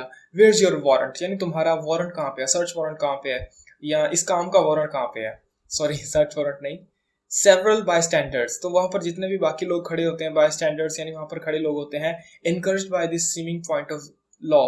तो वो कानून के इस पॉइंट को ना बहुत ज्यादा मतलब इनकरेज करते हैं। मतलब यहाँ पे एक बंदे ने कानून की बात की ना कि मतलब तुम्हारे पास वारंट होना चाहिए ये सब कुछ करने का, नोट करने का, तो इस बात को वो काफी ज्यादा इनकरेज करते हैं और कहते हैं यस हाँ, वेयर इज योर वारंट, तुम्हारा वारंट कहाँ पे है इस काम का। द फ्लावर गर्ल जो होती है ना वो कहती है लेट हिम से व्हाट ही लाइक्स, यानी इसे कहने दो जो भी ये कह रहा है। I don't want to have no truck with him. No truck with him जो है ये भी एक इडियोमेटिक एक्सप्रेशन है जिसका मतलब होता है कि मुझे इसके साथ कोई लेन देन नहीं करना, मुझे इसके साथ कोई काम नहीं करना, कोई बात नहीं करनी, ये जो लिखना चाहता है इसको लिखने दो। द बाय स्टैंडर्ड जो होता है ना वो कहता है you take us for dirt under your feet don't you. अब वो नोट टेकर से कह रहा है कि नोट टेकर यानी है जासूस, तुमने हमें समझ कर रखा है, तुम हमें अपने पाँव की धूल समझते हो। Catch you taking liberties with gentleman, यानी अगर तुम में हिम्मत है, कैच यू का मतलब है कि चैलेंज यू, यानी मैं तुम्हें चैलेंज करता हूँ कि अगर तुम में हिम्मत है ना, टेकिंग लिबर्टीज, टेकिंग लिबर्टीज का मतलब है कि जिस तरह से तुम हमारा फायदा उठा रहे हो, हमारे पूछे बगैर हमारे साथ मतलब पंगे ले रहे हो, तो इस तरह से क्या करो कि विद अ जेंटलमैन, यानी किसी जेंटलमैन के पास जाओ और उसके साथ ऐसे ये वाला मजाक करके दिखाओ। द सार्कास्टिक बाय स्टैंडर्ड जो होता है ना वो कहता है यस हाँ हाँ, tell him where he come from if you want to go fortune telling, यानी अगर तुम किस्मत का हाल इसी तरह से बताना चाहते हो ना सब लोगों का, तो बताओ कि ये जो जेंटलमैन है जिसके खिलाफ बात करने पर तुम इस लड़की के ऊपर चार्ज लगा रहे थे, बताओ कि ये जेंटलमैन कहाँ से आया है। द नोट टेकर जो होता है ना वो कहता है चेल्टेनहम, हैरो, कैम्ब्रिज एंड इंडिया, ये आदमी जो है ना ये चेल्टेनहम, हैरो, कैम्ब्रिज, इंडिया से आया है। द जेंटलमैन जो होता है ना वो कहता है क्वाइट राइट, यानी ये तो बहुत सही कहा तुमने। ग्रेट लाफ्टर, तो सब लोग हंसने लग जाते हैं। Reaction in note takers favour, सब लोग नोट टेकर की फेवर के अंदर मतलब उसकी तारीफ के अंदर जो है ना वो हंस रहे होते हैं। Exclamations of he knows all about it, सब लोग उसकी तारीफ कर रहे होते हैं कि इसको तो भाई सब कुछ पता है। टोल्ड हिम प्रॉपर, देखो किस तरह से इसने उस जेंटलमैन के बारे में भी कितना सही जवाब दिया है। हेयर हिम, यानी क्या तुमने सुना इस नोट टेकर ने क्या कहा। टेल द टॉफ, टॉफ का मतलब है ये भी एक स्लैंग टर्म होती है जो कि किसी जेंटलमैन के लिए यूज की जाती है या हाई स्टेटस के आदमी के लिए यूज की जाती है। तो यहाँ पे टॉफ का वर्ड जो है जेंटलमैन के लिए यूज किया जा रहा है कि यानी एक आदमी जो है वो दूसरे आदमी से या उस क्राउड के अंदर जो लोग हैं ना वो एक दूसरे से कह रहे हैं कि तुमने देखा कि किस तरह से इस नोट टेकर ने इस टॉफ के बारे में बता दिया कि वेयर ही कम फ्रॉम, कि ये कहाँ से आया है। इस तरह की बातें हो रही हैं। तो जेंटलमैन कहते हैं मे आई आस्क सर, यानी जनाब क्या मैं आपसे पूछ सकता हूँ, do you do this for your living at a music hall, यानी क्या आप ये वाला जो काम है कि लोगों को उनकी बातें सुन के उनके बारे में बता देना कि ये लोग कहाँ से आए हैं, ये आप किसी म्यूजिक हॉल में करते हैं। म्यूजिक हॉल यानी जहाँ पर कोई शो वगैरह होता है वहां पर जाकर आप करते हैं, मतलब पैसे कमाने के लिए ये काम करते हैं आप। नोट टेकर जो होता है वो कहता है I have thought of that, यानी हाँ मैंने इस बारे में भी कई बार सोचा है। परहैप्स, शायद, आई शैल समडे, यानी शायद मैं किसी दिन ये काम कर लूँ लेकिन अभी तो मैं इससे पैसे नहीं कमा रहा। द रेन हैज स्टॉप्ड, तो इतने में क्या होता है कि बारिश जो होती है वो रुक जाती है। And the persons on the outside of the crowd begin to drop off, तो वहां पर जो इतने लोग इकट्ठे होते हैं नोट टेकर और उस जेंटलमैन के आसपास, तो वो सब क्या करते हैं कि साइडों से जो लोग होते हैं ना वो जाना शुरू हो जाते हैं वहां से, क्योंकि बारिश रुक गई है। द फ्लावर गर्ल जो होती है ना रिसेंटिंग द रिएक्शन, रिसेंटिंग का मतलब होता है कि और भी ज्यादा ना वो बैड फील कर रही होती है। वो कहती है ही इज नॉट जेंटलमैन, यानी ये कोई भी जेंटलमैन नहीं है। ही एंट, ये हो ही नहीं सकता। To interfere with a poor girl, यानी एक बेचारी लड़की के साथ जो है ना ये मतलब इस तरह से इंटरफेयर कर रहा है उसके मामलात के अंदर, तो ये कोई जेंटलमैन नहीं है। द डॉटर जो होती है ना आउट ऑफ पेशेंस, उससे सब्र नहीं होता। Pushing her way rudely to the front, वो अब मतलब अपना रास्ता बनाते हुए ना आगे आ रही होती है क्योंकि वो पीछे जाकर खड़ी होती है। एंड डिसप्लेसिंग द जेंटलमैन, और वो जो जेंटलमैन होता है उसको भी उसकी जगह से वो साइड पे कर देती है। Who politely retires to the other side of the pillar, क्योंकि ये जो जेंटलमैन है ना ये पिलर के उस साइड पे खड़ा था जहां पर ये लड़की पहले खड़ी थी, और फिर ये लड़की पीछे चली गई और ये जेंटलमैन वहां पर आकर खड़ा हो गया, और अब ये लड़की फिर से आगे आई है और इसने उस जेंटलमैन को अपनी उस जगह से साइड पे कर दिया और वो जेंटलमैन भी आराम से साइड पे हो गया। तो डॉक्टर कहती है what on earth is Freddy doing, यानी व्हाट ऑन अर्थ जो है ये भी एक एक्सप्रेशन है कि क्या मतलब मुसीबत है कि फ्रेडी अब तक क्यों नहीं आया, वो क्या कर रहा है। I shall get pneumonia if I stay in this draught any longer, यानी अगर मैं और ज्यादा देर इस सर्दी में खड़ी रही तो मुझे निमोनिया हो जाएगा। द नोट टेकर जो होता है ना टू हिमसेल्फ, वो अपने आप से कहता है hastily making a note of pronunciation of ammonia, यानी जल्दी से ना वो अपनी बुक के ऊपर ना द डॉटर ने जो लाइन कही होती है ना क्लैरा ने कि निमोनिया का वर्ड बोला है, तो उस वर्ड को वो उसकी प्रोनाउंसिएशन को वहां पर ना नोट कर लेता है और कहता है अर्ल्सकोट, यानी ये लड़की जो है ये अर्ल्सकोट से आई है। तो द डॉटर जो होती है ना वायलेंटली गुस्से से कहती है will you please keep your impertinent remarks to yourself, यानी कि आप अपने ये जो बदतमीज रिमार्क्स है मेरे बारे में जो आप बातें कर रहे हैं ये आप अपनी तरफ ही रखेंगे। तो नोट टेकर जो होता है ना कहता है did I say that out loud, यानी क्या मैंने थोड़ा सा ऊंचा कह दिया। आई डिडंट मीन टू, यानी मेरा वो मतलब नहीं था। आई बेग योर पैर्डन, मैं तुमसे मतलब माफी मांगता हूँ। योर मदर्स एप्सम, तुम्हारी माँ जो है वो एप्सम से आई है। अनमिस्टेकनेबली, इस लाइन का मतलब है अनमिस्टेकेबली का मतलब है कि बिना किसी शक, यानी मैं 100% श्योर हूँ कि तुम्हारी मदर जो है वो एप्सम से आई है, एप्सम नाम की जगह से। द मदर जो होती है ना advancing between her daughter and the note taker, तो वो उस नोट टेकर और अपनी बेटी के दरमियान आती है और कहती है हाउ वेरी क्यूरियस, यानी ये कितनी कमाल की बात है। I was brought up in large lady park near Epsom, यानी एप्सम के करीब जो एक लार्ज लेडी पार्क है ना, मैं वहां पर बड़ी हुई हूँ। द नोट टेकर जो होता है ना अपरॉरियसली अम्यूज्ड, यानी वो इतना ज्यादा मतलब अम्यूज्ड का मतलब है कि इतना ज्यादा वो हंसता है कि उसकी मतलब हंसने की आवाज ऊंची ऊंची आती है। अपरॉरियसली का मतलब है कि रोर करना, जिस तरह से बंदा चिंघाड़ता है ना, तो हंसते हुए भी जो आवाज निकलती है तो ऊंची आवाज में यहाँ पे वो हंसता है और कहता है हा what a devil of a name, यानी कितना ये मतलब कमाल का नाम है। अब यहाँ पे वो किस नाम पे हंस रहा है, उसे ये जो लार्ज लेडी नाम है ना, लार्ज लेडी पार्क की जो नाम है, इस नाम पे हंसी आ रही है। वो कहता है एक्सक्यूज मी, यानी माफ कीजिएगा, टू द डॉटर। फिर वो उस लड़की से कहता है यू वांट अ कैब, यानी आपको एक कैब चाहिए। डू यू, क्या आपको एक कैब चाहिए, मतलब मैं आपको दिला सकता हूँ। द डॉटर जो होती है ना वो कहती है don't dare speak to me, यानी मुझसे बात करने की कोशिश भी मत करो। द मदर जो होती है वो कहती है ओह प्लीज प्लीज क्लैरा, यानी क्लैरा चुप हो जाओ, मतलब शांत रहो। Her daughter repudiates her with an angry shrug, और उसकी जो बेटी होती है ना वो उसको छोड़ देती है अपनी माँ को।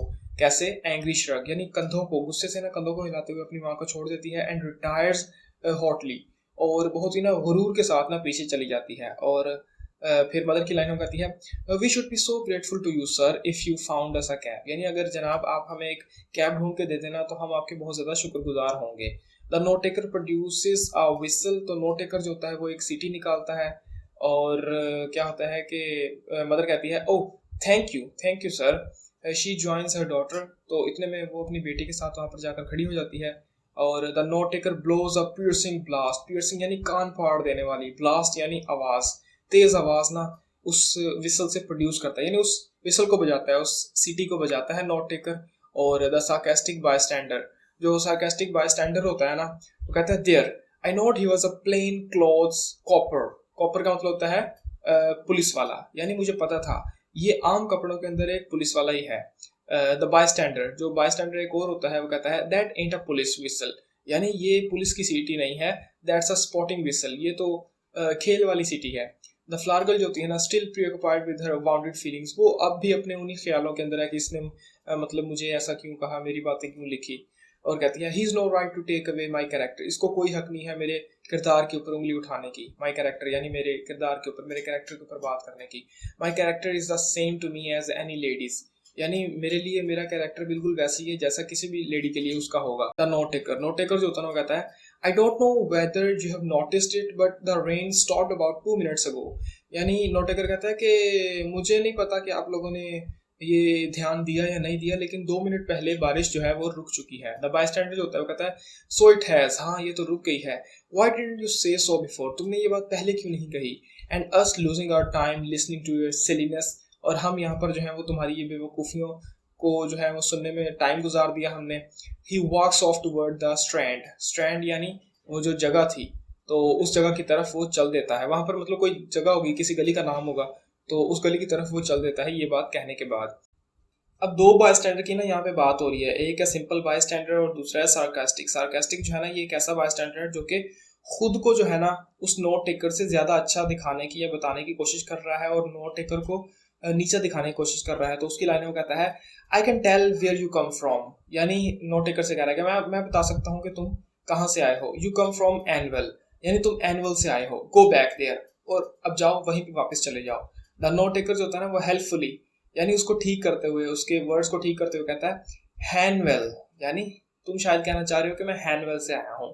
सार्केस्टिक बायस्टैंडर होता है ना affecting great distinction of speech, तो उसको अब गुस्सा आ जाता है कि जो मतलब इसने मेरे से इस तरह से बात की है ना, तो ये जो होता है ना ये भी उसको उसी लहजे के अंदर, उसी एक्सेंट के अंदर जवाब देने की कोशिश करेगा। जिस तरह से उसने कहा ना हैनवेल, तो ये भी उसको कह रहा है थैंक यू टीचर, यानी बहुत बहुत शुक्रिया तुम्हारा मेरे teacher. How how, how how का मतलब है हा हा।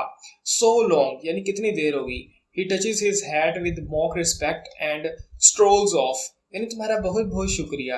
ये कहने के बाद वो अपनी जो हैट होती है उसको टच करता है और स्ट्रोल्स ऑफ, और वहां से चला जाता है। ये जो हैट को टच करना होता है ना, ये भी एक रिस्पेक्ट का सिंबल होता है, जो कि यहाँ पे वो उसकी बेइज्जती करने के लिए, वो क्योंकि सार्केस्टिक बायस्टैंडर है तो वो जो दिखा रहा है वैसा बिल्कुल भी नहीं है। तो अब यहाँ पे उसने अपनी कैप को टच करके जो उसको रिस्पेक्ट शो की है, तो एक तरह से वो उसकी बेइज्जती ही कर रहा है। द फ्लावर गर्ल जो होती है ना फ्रेटनिंग पीपल लाइक दैट, वो कहती है कि तुम लोग को इस तरह से डरा रहे हो, how would he like it himself, यानी किस तरह से तुम्हें ये चीज़, खुद भी तुम्हें किस तरह से ये चीज़ अच्छी लगती होगी, यानी ये जो काम तुम कर रहे हो, लोगों को डरा रहे हो, ये काम तुम्हें खुद भी कैसे अच्छा लगता है। द मदर जो होती है वो कहती है it's quite fine now Clara, Clara अब मौसम जो है वो काफ़ी ठीक हो गया है, we can walk to a motor bus, हम जो है ना वो किसी बस के पास चल कर जा सकते हैं, कम चलो चलते हैं। She gathers her skirts above her ankles, वो अपने मतलब एंकल से ऊपर अपनी स्कर्ट को करती है, and hurries off towards the Strand, और वो भी वहां से स्ट्रैंड की तरफ चली जाती है। तो द डॉटर जो होती है ना वो कहती है बट द कैब, लेकिन माँ कैब, वो इतने कहती है her mother is out of hearing, उसकी माँ जो होती है वो आगे चली जाती है, तो अब उसको बेचारी को अपनी माँ के पीछे पीछे चलना होगा। तो कहती है ओ हाउ टायर्डसम, यानी पहले हमने घंटा इधर इंतजार किया, अब चल के मैं बस के पास जाऊँ। ये कहने के बाद शी फॉलोज एंग्रीली, वो अपनी माँ को गुस्से से फॉलो करती है। All the rest have gone except the note taker, the gentleman and the flower girl, सब लोग वहाँ से चले जाते हैं सिवाय नोट टेकर के, जेंटलमैन के और फ्लावर गर्ल के। ये तीन लोग वहाँ पर रहते हैं। वो सिट्स अरेंजिंग हर बास्केट, और जो फ्लावर गर्ल होती है ना वो अभी अपनी फूलों वाली बास्केट को ठीक कर रही होती है, and still pitting herself in murmurs, और अभी बिना वो हल्की हल्की आवाज के अंदर ना पिटिंग हरसेल्फ का मतलब है कि यानी अपने बारे में बातें कर रही होती है, अपने ऊपर खुद जो है ना वो रहम खा रही होती है, ये सिंपैथी खुद को दिखा रही होती है। द फ्लावर गर्ल जो होती है ना वो कहती है पुअर गर्ल, बेचारी लड़की, hard enough for her to live without being worried and chivied, chivied का मतलब होता है चेस्ड, वरीटेड का मतलब है वरीड, वरीड यानी परेशान होना, चेस्ड यानी हरेस्ड होना, यानी मैं एक बेचारी लड़की हूँ जो कि परेशान हुए और हरास हुए बगैर यहाँ पर ज़िंदगी नहीं गुजार सकती, यानी मैं जहाँ भी जाऊँगी लोग मुझे परेशान करेंगे और हरास करेंगे, यानी मुझे छेड़खानी करेंगे मेरे साथ। द जेंटलमैन जो होता है ना returning to his former place on the note taker's left, तो वो वापस अपनी उस जगह पर आ जाता है नोट टेकर के लेफ्ट साइड पर, और कहता है how do you do it if I may ask, यानी सर अगर मैं आपसे पूछ सकूँ तो आप ये काम कैसे करते हैं।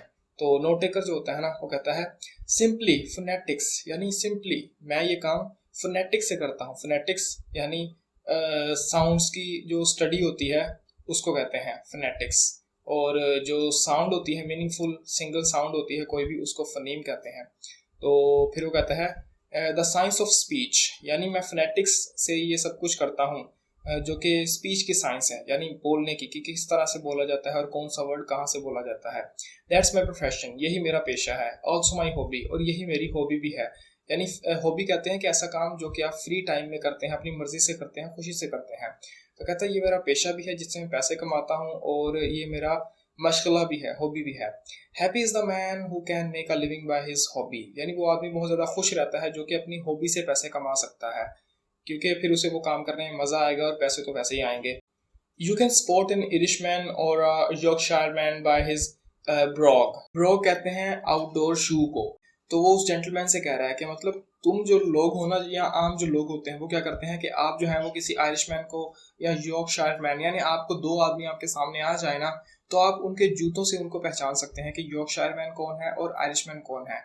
लेकिन मैं जो हूँ ना I can place any man with in 6 miles, लेकिन मैं जो हूँ वो क्या कर सकता हूँ कि 6 माइल के अंदर अंदर ही किसी भी आदमी को पहचान सकता हूँ। I can place him with in 2 miles in London, और अगर वो आदमी लंदन में है तो मैं उसको 2 माइल से ही पहचान सकता हूँ कि वो आदमी कहाँ से आया है। समटाइम्स विद इन 2 स्ट्रीट्स, कभी कभार तो 2 गलियाँ छोड़कर भी अगर वो किसी आदमी को मैं देख लेता हूँ तो मैं उसको पहचान सकता हूँ कि वो आदमी जो है वो कहाँ से आया है। अच्छा, द फ्लावर गर्ल जो होती है ना वो कहती है ought to be ashamed of himself, unmanly coward, यानी इसको जो है ना वो अपने आप पर शर्मिंदगी होनी चाहिए, ये एक नामर्द और कॉवर्ड यानी बुज़दिल है, डरपोक है। द जेंटलमैन जो होता है वो कहता है but is there a living in that, यानी क्या आप इस काम से पैसे भी कमाते हैं?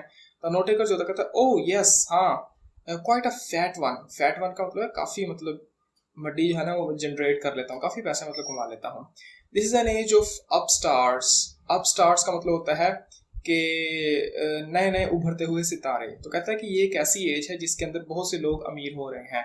Man begin in Kentish Town with 80 pounds a year, यानी एक आदमी जो है ना आजकल के टाइम में ऐसा है कि एक आदमी जो है वो कैंटिश टाउन में रहता है और वो 80 पाउंड से शुरू करता है, यानी एक साल में वो 80 पाउंड कमाता है।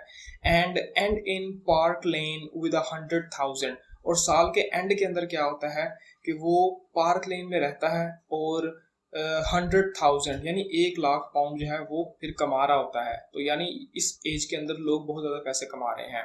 दे want to drop Kentish Town, यानी लोग जो है वो कैंटिश टाउन को ड्रॉप करना चाहते हैं, यानी वो अपने पास को भूलना चाहते हैं कि वो किसी गरीब जगह से आए हैं। But they give themselves away. Give themselves away का मतलब है कि वो ऐसा नहीं कर पाते। Every time, her time they open their mouth, यानी लोग जो है वो अपने पास्ट को छुपाना चाहते हैं कि वो कहाँ से आए हैं, लेकिन जब भी वो मुंह खोलते हैं तो उनका एक्सेंट बता देता है कि ये अभी अभी अमीर हुए हैं, वैसे ये किसी गरीब जगह से ही बिलोंग करते हैं।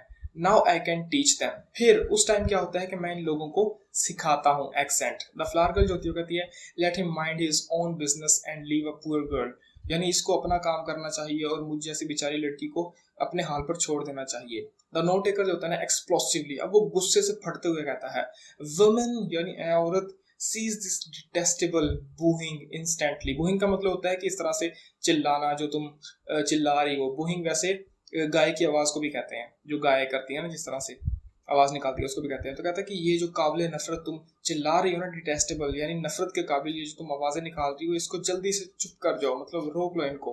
और else seek the shelter of some other place of worship. Worship जो है ये यहाँ पे मेटाफोरिकली यूज हुआ है, तो कह रहा है कि या तो अपनी ये मतलब बड़बड़ जो है ये बंद करो, नहीं तो किसी और जगह पे जाके अपनी ये वर्शिप करो, इबादत करो जो तुम मतलब अल्फाज में कर रही हो। द फ्लावर गर्ल जो होती है ना विद फीबल डेफियंस, बड़ी हल्की मतलब डेफियंस यानी अपने आप को प्रोटेक्ट करते हुए ना बड़े धीमे लहजे में वो कहती है कि I have right to be here if I like same as you, यानी जितना तुम्हारा हक है यहाँ पर होने का उतना मेरा भी हक है।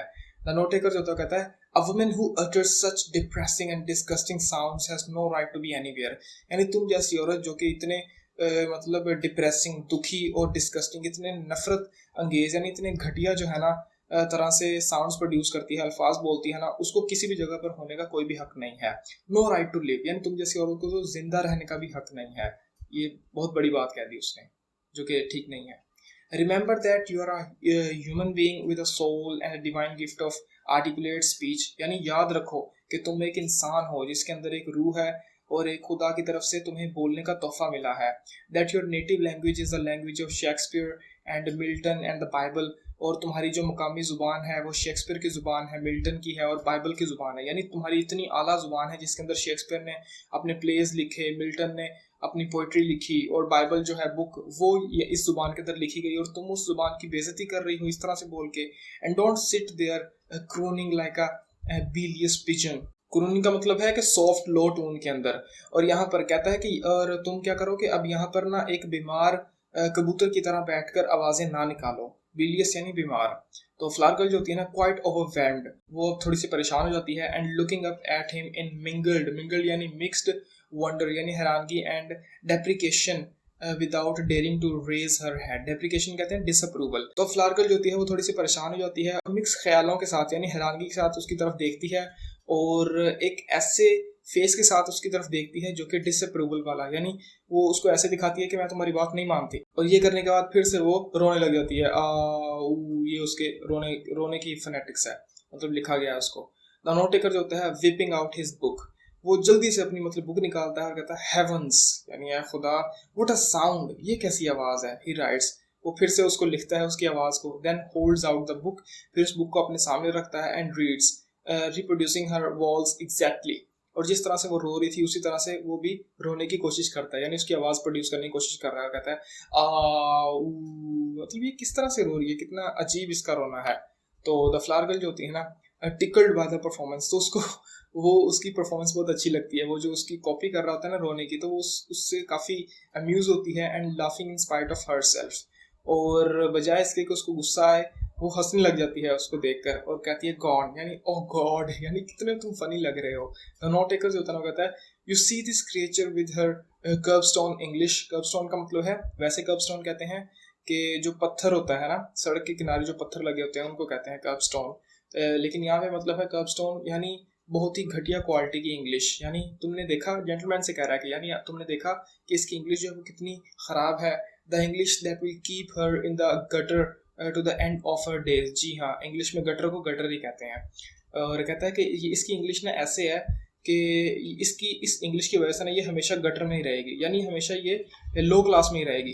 वेल सर, फिर जेंटलमैन से कह रहा है कि मतलब जनाब, इन 3 months 3 महीनों के अंदर ना I could pass that girl off as a duchess at an ambassador's garden party. यानी 3 महीनों के अंदर ना मैं इस लड़की को ना एक डचेस बना कर ना एक एम्बेसडर की जो गार्डन पार्टी होगी ना वहां पर इसको ले जा सकता हूँ। डचेस भी एक रैंक होता है, उसको कहते हैं।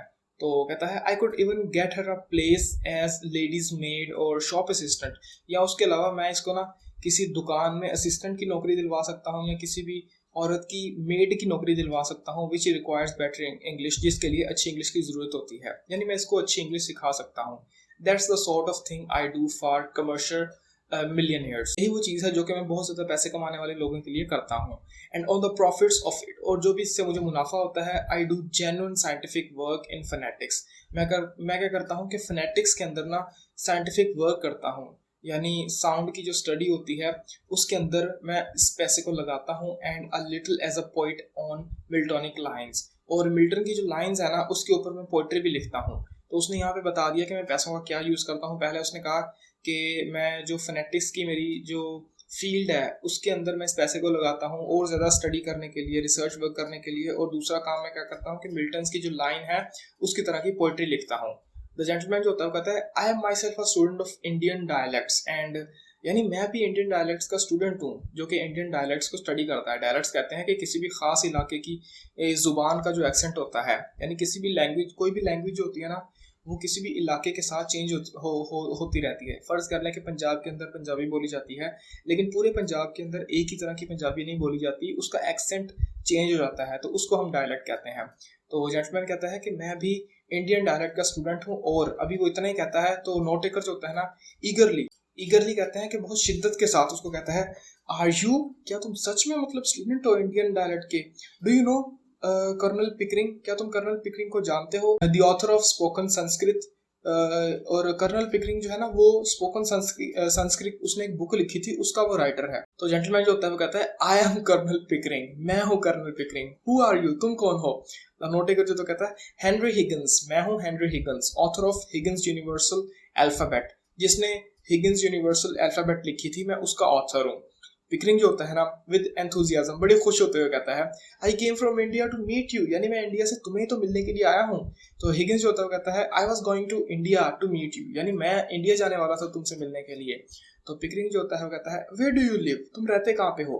हिगिंस कहता है 27A विम्पोल स्ट्रीट, मैं 27A विम्पोल स्ट्रीट में रहता हूँ। Come and C me tomorrow, यानी कल तुम मेरे पास आना और मुझसे आके मिलना। तो पिकरिंग जो होता है वो कहता है I M at the carton, मैं कार्टन में रह रहा हूँ। कम विद मी नाउ, अभी मेरे साथ चलो। And let's have a jaw और सम सपर, और खाना खाते हुए ना हम थोड़ी बातें करेंगे। जो कहते हैं खाना खाते हुए बातें करना। तो हिगिंस जो होता है कहता है राइट यू आर, ठीक कहा तुमने, चलो।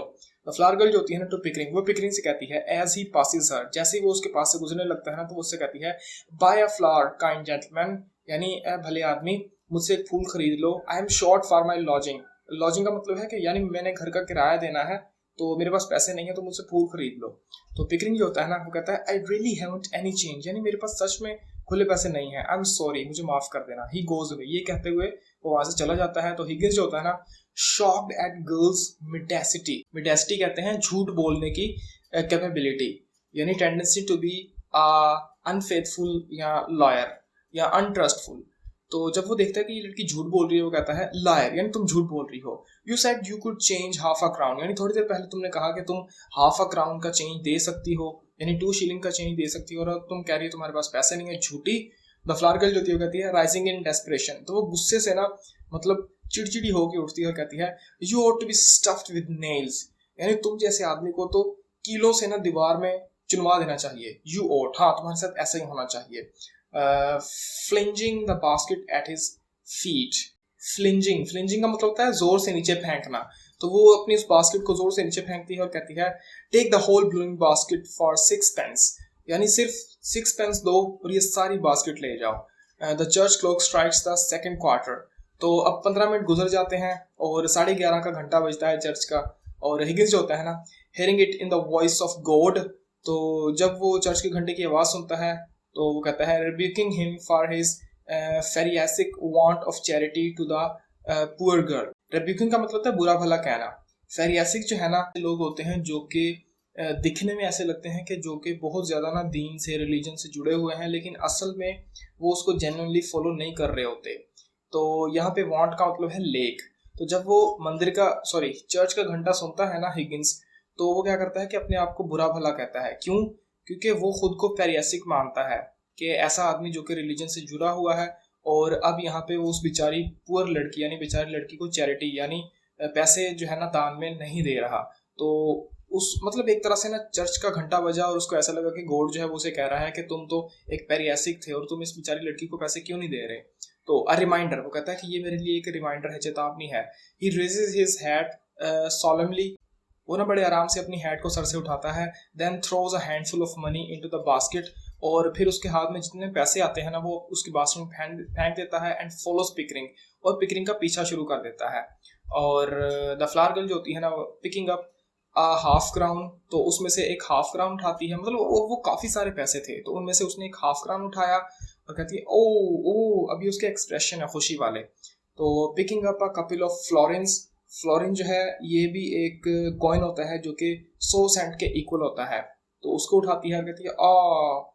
और पिकिंग अप सेवरल कॉइन्स, उसके अलावा और भी काफी सारे कॉइन्स उठाती है और कहती है ओ, ये सारे उसके एक्सप्रेशंस हैं। और फिर picking up a half sovereign, और फिर से हाफ सॉवरेन यानी 10 शिलिंग का एक कॉइन जो होता है वो उठाती है। एंड देन फिर से उसके ये खुशी वाले एक्सप्रेशंस हैं। तो फ्रेडी जो होता है ना, springing out of a taxi cab, तो इतने में फ्रेडी जो होता है वो टैक्सी कैब लेकर आता है और कहता है गॉट वन एट लास्ट, यानी आखिरकार मुझे एक टैक्सी कैब मिल ही गई। हेलो, कोई है यहाँ पे? टू द गर्ल, फिर उस लड़की से कहता है where are the 2 ladies that were here, यानी वो 2 लेडीज कहाँ पर गई जो यहाँ पर थी, यानी अपनी वो माँ और बहन के बारे में पूछ रहा है। तो द फ्लावर गर्ल जो होती है ना वो कहती है they walk to the bus when the rain stopped, यानी जैसे ही बारिश रुकी वो दोनों बस स्टॉप चली गई। फ्रेडी जो होता है वो कहता है and left me with a cab on my hands, और मतलब मेरी माँ और मेरी बहन जो है वो बस स्टैंड चली गई और मुझे यहाँ पर एक कैब के साथ छोड़ दिया। डैमनेशन, यानी क्या बकवास है ये। तो द फ्लावर गर्ल जो होती है ना विद ग्रैंड्यूर, ग्रैंड्यूर का मतलब होता है हाई स्टेटस के साथ, मतलब हाई क्लास का, अपने आप को ना हाई क्लास का शो करते हुए कहती है never you mind young gentleman, यानी कोई बात नहीं young gentleman, I am going home in a taxi, अभी इस टैक्सी को मैं यूज करूंगी और मैं इस टैक्सी के अंदर घर जाऊंगी। She sails off to the cab, वो सेल्स ऑफ का मतलब होता है उड़ते उड़ते जाना, ऐसा लगे ना जैसे आप बड़े आराम से ना उड़ते उड़ते जा रहे हैं, तो इसी तरह से वो कैब की तरफ जाती है। The driver puts his hand behind him, driver जो होता है वो पीछे हाथ बांध लेता है। And holds the door firmly shut against her, तो जब वो फ्लावर गर्ल को अपनी गाड़ी की तरफ आते हुए देखता है तो वो अपने पीछे हाथ बांध लेता है और क्या करता है कि गाड़ी का दरवाजा जो होता है उसको मजबूती के साथ बंद कर देता है, यानी वो उसको भिखारन समझ रहा होता है। क्वाइट अंडरस्टैंडिंग हिज मिसट्रस्ट, तो फ्लावर गर्ल जो होती है वो भी उसकी उस मिसट्रस्ट को यानी उसकी इस गलती को समझ लेती है। She shows him her handful of money, फिर वो उसको अपना हाथ दिखाती है जिसके अंदर पैसे ही पैसे होते हैं। 8 pence ain't no object to me Charlie, अब फिर से उसने चार्ली का वर्ड यूज किया। स्टार्टिंग के अंदर उसने बताया था ना कि अगर वो किसी भी पैसेंजर से मिलती है तो उसको या तो वो फ्रेडी कहती है या चार्ली कहती है, तो अब इस टैक्सी कैब वाले का भी उसको नाम नहीं पता, बस उसको रैंडमली वो चार्ली कह रही है कि चार्ली मैं तुम्हें 8 pence तक दे सकती हूँ, यानी 8 pence मेरे लिए कुछ भी नहीं है, मैं 8 pence का किराया तुम्हें दे सकती हूँ। ही ग्रिन्स, तो जैसे वो पैसे देखता है तो उसके दांत बाहर आ जाते हैं। एंड ओपन्स द डोर, और वो दरवाजा खोल देता है और वो कहती है Angel Court Drury Lane around the corner of Meiklejohn's oil shop, ये उसके घर का एड्रेस है कि मुझे यहाँ पर ले चलो। Let's see how fast you can make her hop it, hop it का मतलब होता है कि ड्राइव क्विकली, यानी हम देखते हैं कि तुम कितनी तेज़ जो है ना वो गाड़ी चला सकते हो। शी गेट्स इन, वो गाड़ी में बैठती है, and pulls the door to with a slam as the taxi cab starts. और क्या करती है कि बहुत तेज़ी के साथ में दरवाज़ा बंद करती है और गाड़ी चल पड़ती है। फ्रेडी जो होता है वो कहता है वेल आई एम डैश्ड, यानी सब चले गए और मैं यहाँ पर उल्लू का पट्टा खड़ा हूँ। तो ये कहने के बाद हमारा ये एक्ट 1 यहाँ पे एंड हो जाता है। Thank you so much. अगर आपको कोई क्वेश्चन है then you can ask. Yeah, I'm about to fade away, 'cause every time I wake up I feel like it's Monday.